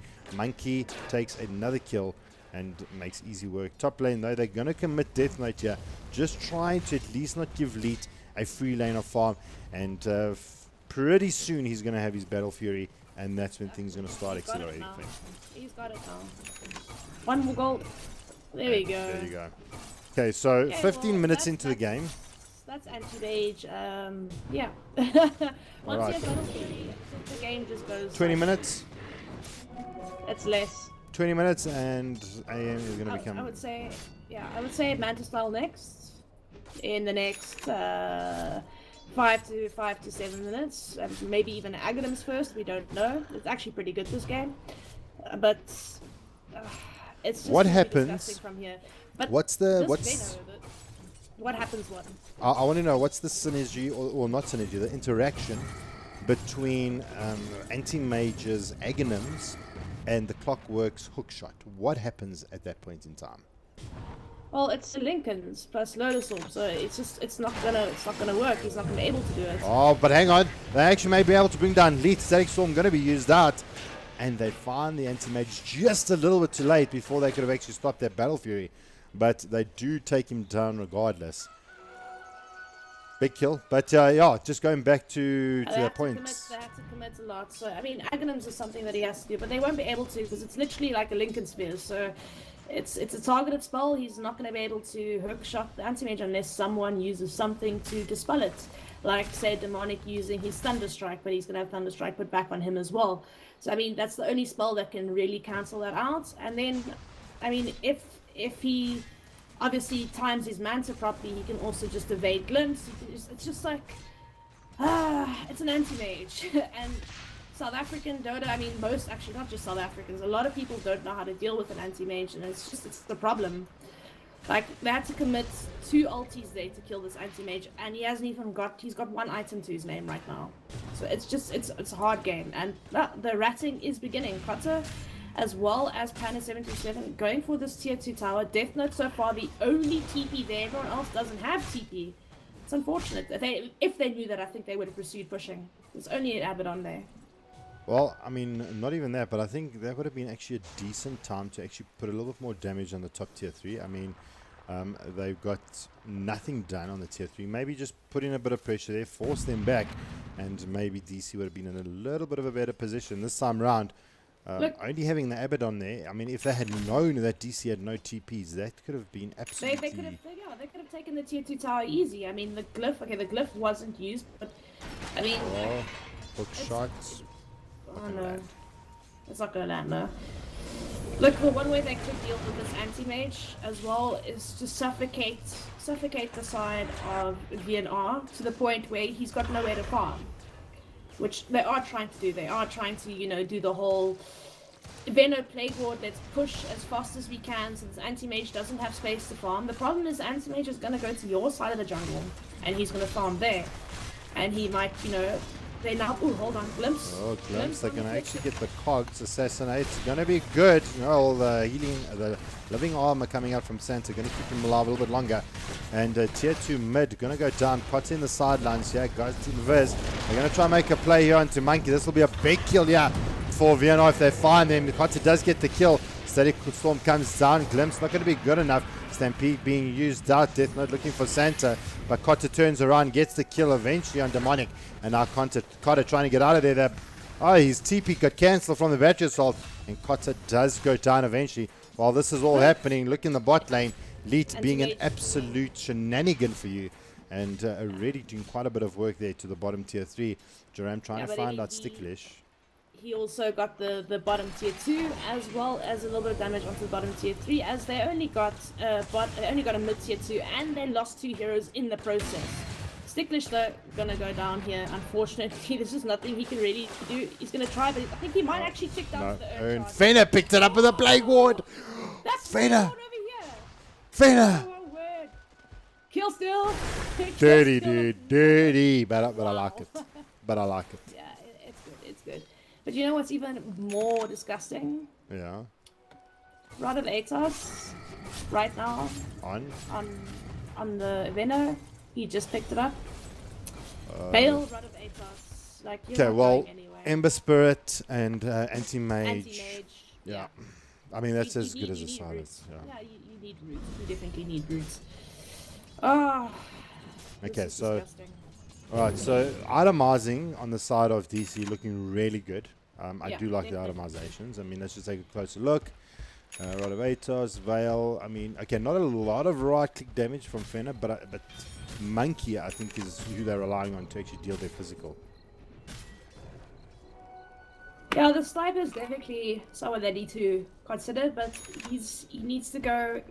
Almost got the mats up, but I feel like he needs to also finish off that hurricane pike. He's already got the dragon lance, just so he has some type of mobility on that poor thing.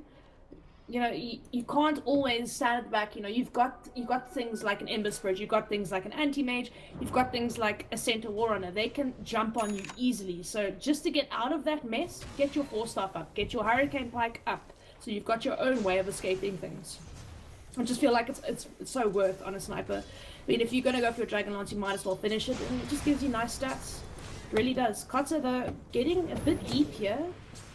Throws down the searing chains, throws down the right, and he's just going to TP back to the shrine, forcing out a little bit of spells there from the side of DC, and nothing further. So just being a little bit of a shenanigan, but Jerome wants this. and he could have it. I mean, you ask a girl out to the prom, and she says no, Jerome, he's not going to have it, and he's going to try and follow you out. Does have the hook shot? Does he want it? Can he find it? And I feel like he just should have done it. He used the cogs, he knew he had no mana. Yes, he bottled up once, but he was TPing away. no, but I mean, how do you know where he stops though? So it was like super.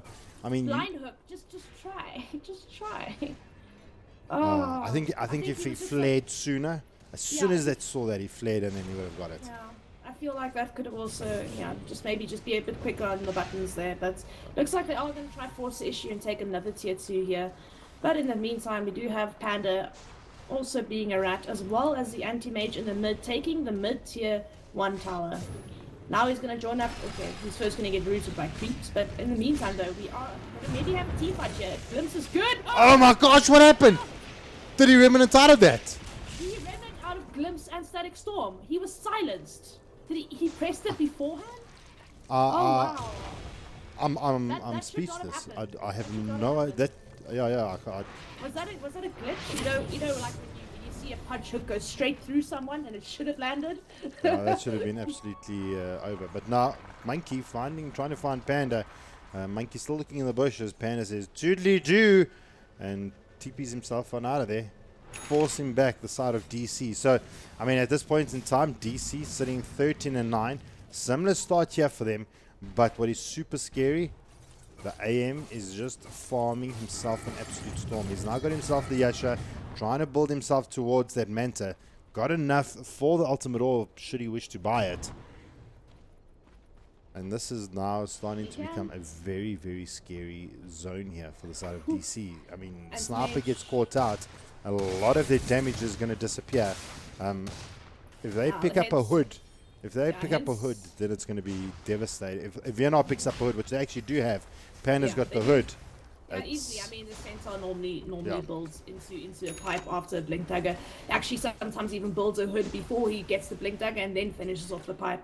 But yeah, it all depends. It's very situational. But I still feel like this poor sniper, he really needs to go for the Hurricane Pike. Like, I know he's building Manta, but like we said before, they've got catch with Remnant, they've got catch with Anti-Mage, with Panda. It's just too much catch for the sniper to deal with. He needs something like a 4-star. Well, it looks like he's actually building Manta, so I mean that may not. He's building Manta, yeah. I feel like he should have finished Hurricane Pike before doing so. But look at how many Plague Wards are in a rush right now. Like, oh, that's an absolute. That is so bad. So imagine that they come in there. Yeah, it's not going to be fun because there's, of course, Veil of Discord and Poison over ulti. You don't want to deal with that. It's not fun. Then you've got Sniper dropping down Shrapnel. I mean, you can't contest this. It's not happening. No, well, Monkey, he picks himself up for Aegis. The Glimpse is being used. A rod of Atos is going to be disjointed.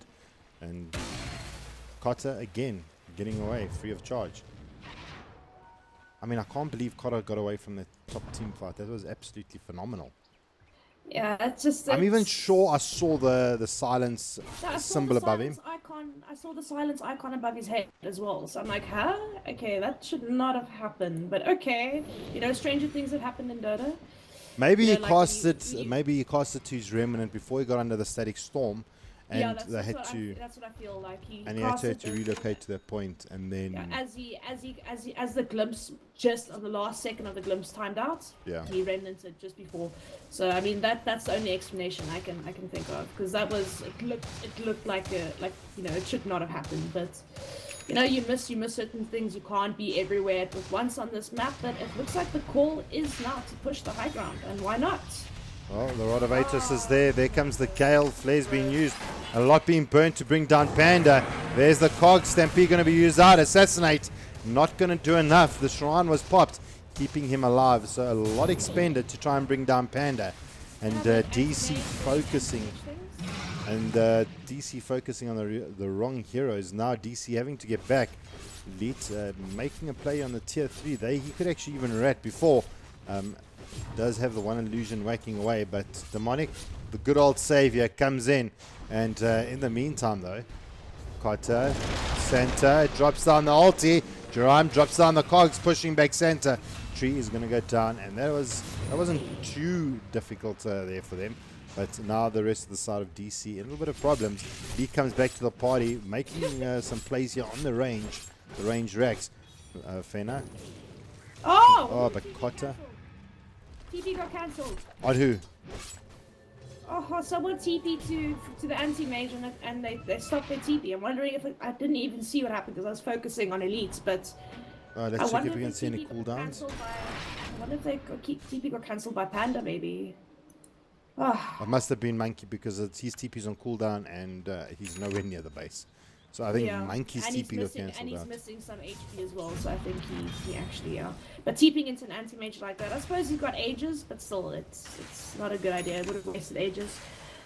But yeah, I mean, anti-mage doing anti-mage things, and nice going for the range racks, since, whatever you do on the range rack stays that way. It doesn't heal up like the melee barracks. Obviously, the melee barracks the bigger prize, but the damage you do to a range racks is going to stay that way. So, yeah, definitely the play coming up from Elite. I mean, it's an anti-mage, it's what he does. Yeah, I mean, if they can defend high ground without the anti-mage, then by all means, and anti-mage is just going to run around the map. That's the point. They don't need to. Anti-mage goes, okay, you guys are going to push my racks. Well, guess what? I'm going to go and rat you and take a racks before you can get back. It's just what anti-mage does. And this is what teams do struggle with against anti-mage in pub games, in normal Dota, especially if you have a lineup like this that can't really catch the anti-mage out. So, yeah, sure, you've got a disruptor, but it's not enough. Well, it looks like it's Cotter's turn now to show face in the bot lane. Immediately Ruminant's out and goes back to base. And creeps are pushing in, trying to put some pressure here onto his melee racks. This time, Monkey, he's in the vicinity, going to clear out those creeps. And Elite now pushing out the top tier tower.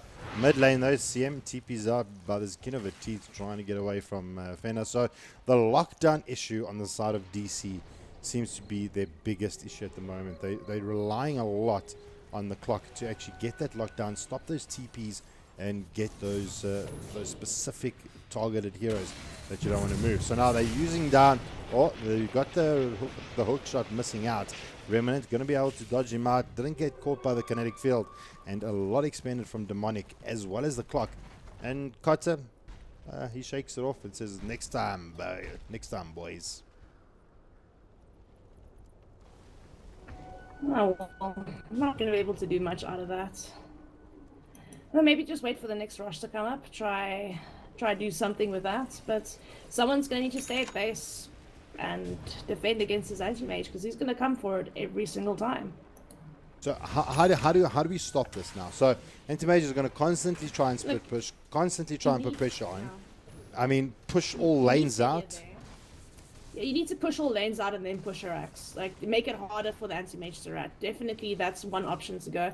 You need Fenya there because he's got that mechanism. He's obviously got that huge poison nova as well as Veil of Discord. So you need him in the team fight. So he's one of the viable options to maybe stop the anti-mage, but not really as well, because guess what? It's a Veno. Oh, Kotta, she's trying. Should have used the Rod of Atos first before using the Venomous Gale, but I mean, it's okay. It's okay. Which order did he use it in? He used Venomous Gale first, and then he missed the Venomous Gale, and then he Rod of Atos as Kotta was remnanting away. Because it can actually be disjointed, so it's a little bit of travel time that just gives caught that opportunity to just get away, and it's causing a... No, they could. Oh, someone got glimpsed. Panda. A little bit of trouble here. So don't know if Demonic it's doesn't wanna enough, though. commit. They don't want to commit Disruptor ulti to that for some reason. But they're shot, going to though. commit the hook shot. They're going to catch two. CM under the static storm. Now they're in a little bit of trouble. There comes out the tree ulti, but Leet is in the vicinity, takes down Demonic. They now turn to the clock, and Leet is chasing him down. There's the Frostbite. Death Note trying to keep him alive, but now Monkey getting caught out from the back lines, and an absolute disaster happening for DC. VNR make easy work here. Fenner getting caught out as well, and even popping down the ulti, and Leet picking himself up a triple kill. And now all of a sudden, VNR with a renewed vigor. This is absolutely gone haywire here for the side of DC. Death not even going to go down here. He's Yeah, actually he going to get taken down. Full 5-man team wipe. Only Full bar back on five-man. 2. This is definitely 2 lanes of Rex, because after this one, they're going to go to the bot lane and clear that out. Demonic's back. Panda's going there now. I mean, sorry, Leet's going there now. He's not really caring. He's like, okay, well, you can focus on that. I'll just finish off this Rex here. Get some nice stronger creeps in this lane. Well, he's going to clear out the bottom lane of Rex. We've got protection on the back lines from Santa. Panda trying to work down these Rex. Ticklish also going to right click. Not right clicking for the biggest amount, but now in the bot lane, Cotter does join up the anti-mage. Ticklish getting right clicked really hard here. Monkey may be able to pick up the kill here. He does. The CM does go down. Panda running over the cliffs. Picked himself up that beautiful little eggs there as well. And They got what they came for. they do manage to get the bottom lane of Rex. They get the mid tier 3. Could they look to get more? And did they actually use buyback up onto Fenner and Clock? I don't think they did. No, they didn't. They didn't use buyback here now. By the looks of things, no. But I mean, look, you chase the anti-mage away, fine. But his manta's almost up. He's going to manta, and he's going to send his illusions to finally right-click that down.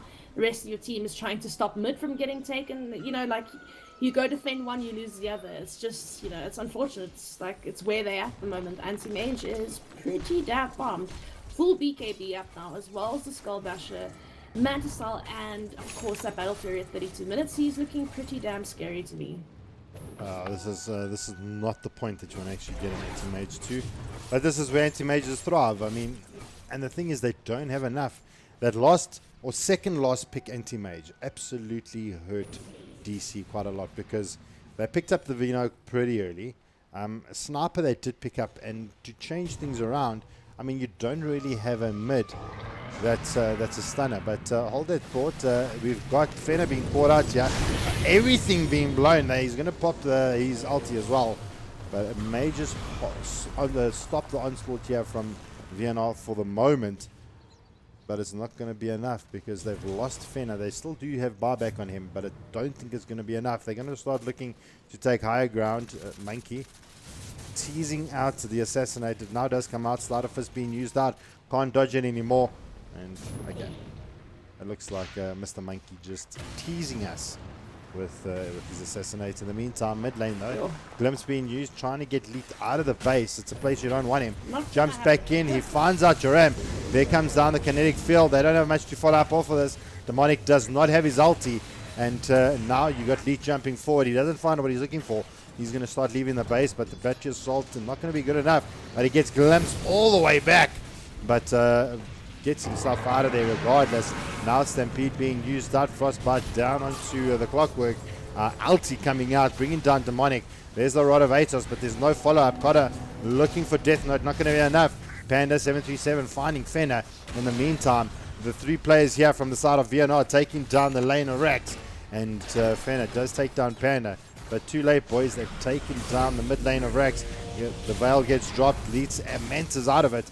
And now second lane of Rex down, done and dusted. VNR looking in a really good position. Rush is up. That could be the next call. And then after that, push in top and go for glory. Yeah, definitely Rush is definitely the next call. And I mean, like, yeah, they tried to root him out, but he just manted out of it anyway. Could have got a nice cheeky kill onto the anti-mage. BKB was down, everything was down, but Manta was still up. So luckily being able to do that. Yeah, just go regen up at base, maybe take a rush. That's definitely the play now. I mean, of course, there's cheese available as well. Take your last racks and win the game. It's that simple. I must say it is nice to see Carter back. We did miss him in the last 2 games. I believe, 1337 was playing the mid role. I mean, like I must say, putting Sticklish back where he belongs in the support role definitely is working out nicely. But that's just, that's what he plays. I mean, 1337, not normally the carry, but the fact that he can actually do it, he does play a good carry, does play a good mid. But having Carter back, it is nice to see. It really is nice to see. Well, he's also had a much better showing this time round. In the Masters, it feels like he really wasn't on point as well as what he should have been. And it seems that he's having a much better game this time. Boys, don't forget the cheese. Good, boys. And yeah, this is going to probably be the nail that sent home the carpenter. Yeah, I mean... That was nail in the coffin. You did get that reference, eh? Nail in the coffin, sent home the carpenter. Okay. Just making sure. Negative. I don't want to be so negative. So I just want to commend like Conspiracy tonight, aka the sniper, Mr. Monkey. Oh, hold on. Wow, Cotter getting caught. Well, okay, so they blow the Aegis, but. Okay, run away. Oh no, he gets glimpsed straight away. There's the slider first. Going to try and get away. Gets hook shot away. Gets to the one remnant. There's the Rod of Atos. Is there enough to follow? And now they've got 4 players here for the side of DC trying to stop Cotter. In the meantime, top lane Monkey trying to stop this Rex. And VNR takes down the top lane of Rex. Cotter's actually going to maybe kill this guy. Oh wow, Fenner, very low HP, does take him down. There comes the Stampede. Cotter still looking for more. There comes out the Void blow up from Leet, not going to happen.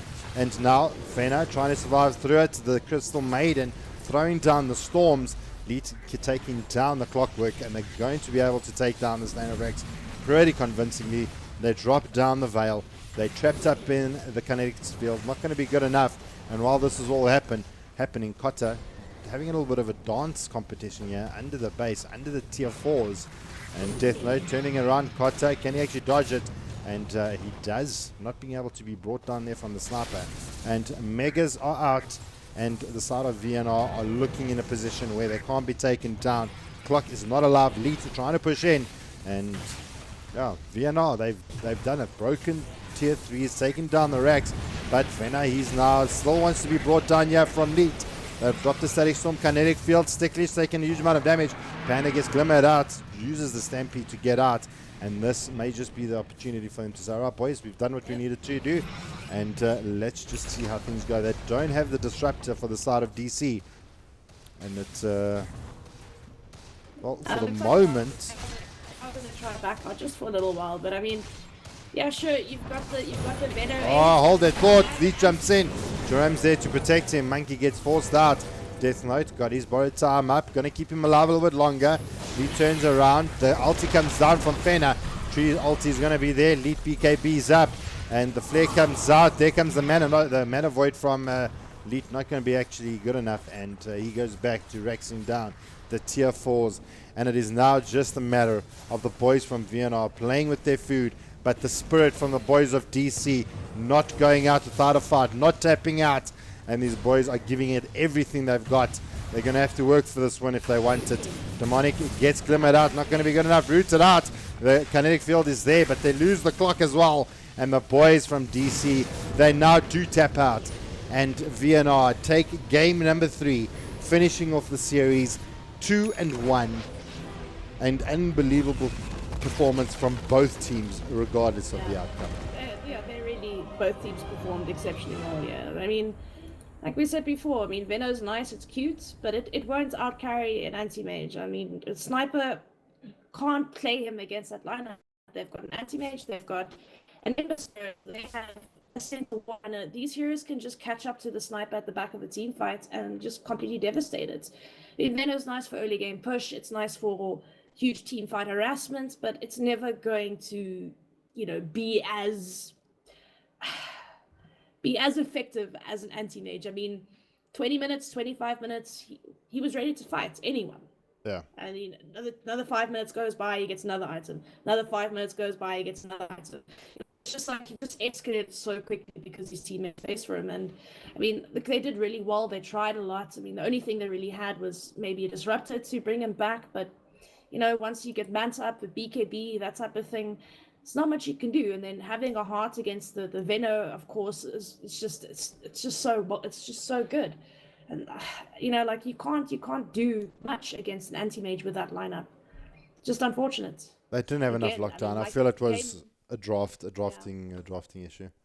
I don't think they were expecting an anti-mage. Like No. I said, it's the sucker punch. It's a sucker punch pick. I mean, teams Yeah. that need to win a game, I mean, yeah, sure. I mean, they early game push with obviously the Veno, the sniper. That's they were pushing the tier threes very early. But what does the anti-mage go do? He goes, okay, cool. I'm going to go take your tier 2, and I'm going to start taking your ranks. And then guess what? You all have to TP back.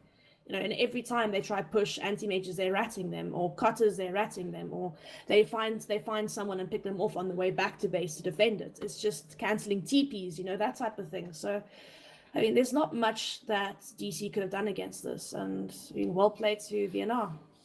Again, some of the players coming back did make a huge difference. In game 2, I feel like they kind of lost the plot a bit on the side of VNR. Yeah. But my hat goes off to DC tonight. DC just, outplayed all my expectations of them because they haven't been looking good in the last couple of months. And tonight, they did a lot better than they've done in a long time. So, well played. Yeah, no, absolutely. I mean, I couldn't have finished it off any better. DC looking much better than what they've been looking at, or how they've been playing. So well done to those boys. But Vienna, they do take home the bacon. They get to share it and eat it with a plate of eggs, I would assume. Let's hope. So well done to the boys of Vienna. This is going to round off the cast. This is the VS Gaming Masters. And VNR do take the series 2-1. It was a really exciting series. I expected it to be a lot more one-sided. It wasn't, so it made our night a lot more fun and a lot more interesting. So thanks, boys, for doing that for us. Picking up some pretty cool heroes. But I think that is going to be it from myself, Jabba, and Succubus. We wish you a wonderful Thursday, a fabulous Friday, and an awesome weekend. And for all, we sure do. And for all our fam down in Knysna and Cape Town, we wish you guys all the best and be safe out there. Keep you guys. I mean, for you guys on stream that's been supporting us since game 1, thank you so much for your input. And you're never gonna get everyone liking you. So I mean, 1 or 2 haters. They love me. We really don't care. But like for the majority of you that do support us and do know what we do is hard, and we can't always see everything. We miss some things because guess what? It's a busy game. But I mean, thank you so much for staying here and sticking with us. We really do appreciate it. That is going to be it, ladies and gents. Enjoy your evening. From Jabba and Succubus, good night and God bless. I think we're made of something.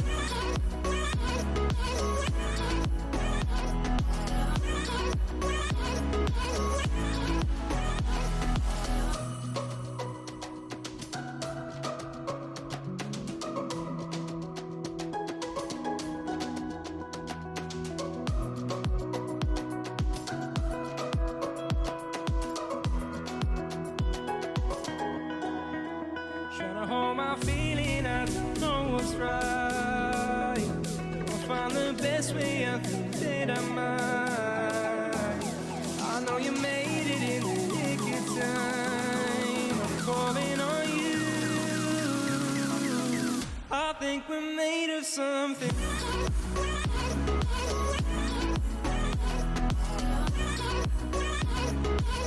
I think we're made of something.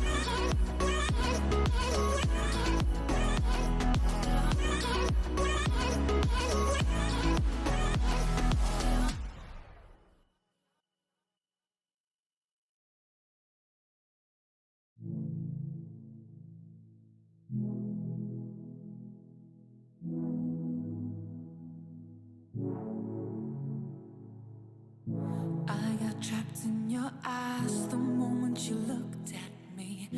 from across the room. Those eyes kept following me. Something popped in my brain. Oh, baby, only you I see. Feels like I'm going insane, and only you can save me. Feels like I'm drowning in ocean's blue. Baby, come on, baby, baby, come on, let's go.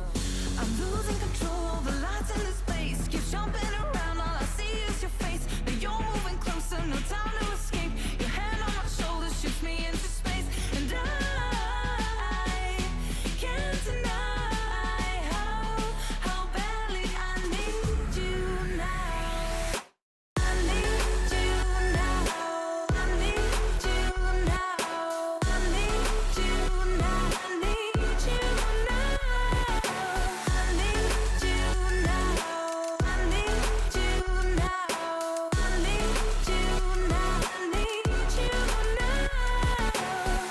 You take away my breath now, boy. Don't you dare steal my heart now, boy. I know you're something that I'll enjoy. Move a little bit closer now, to some place where there ain't no crowds. I wanna get to know you right here and now. I got trapped in your touch the moment you took my hand.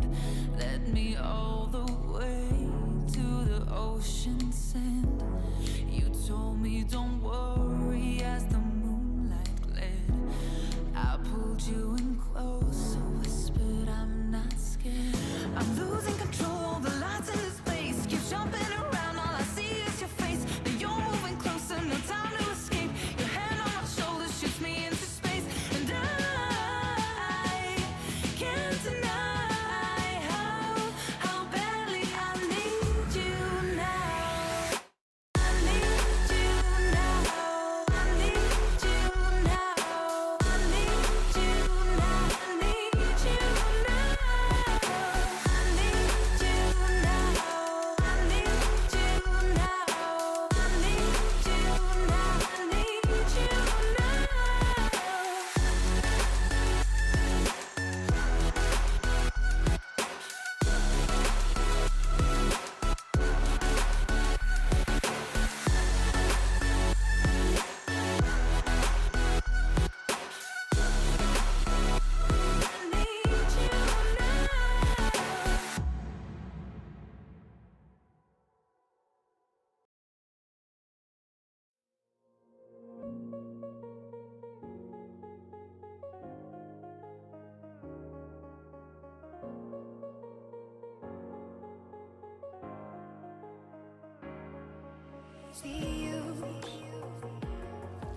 see you on the other side.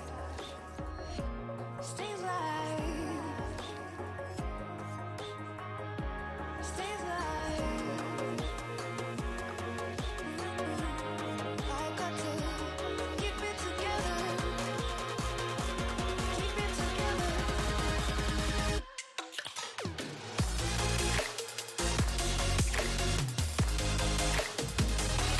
Keep it together.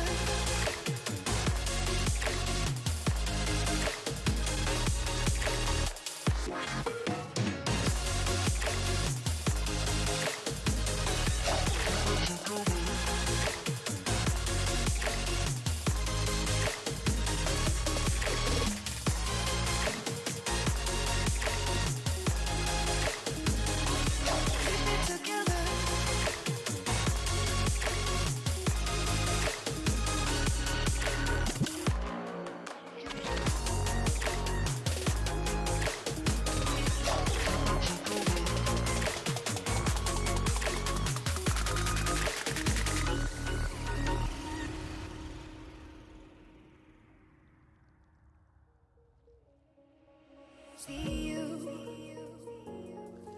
See you on the other side. Stay alive. Stay alive. I got to keep it together. Keep it together.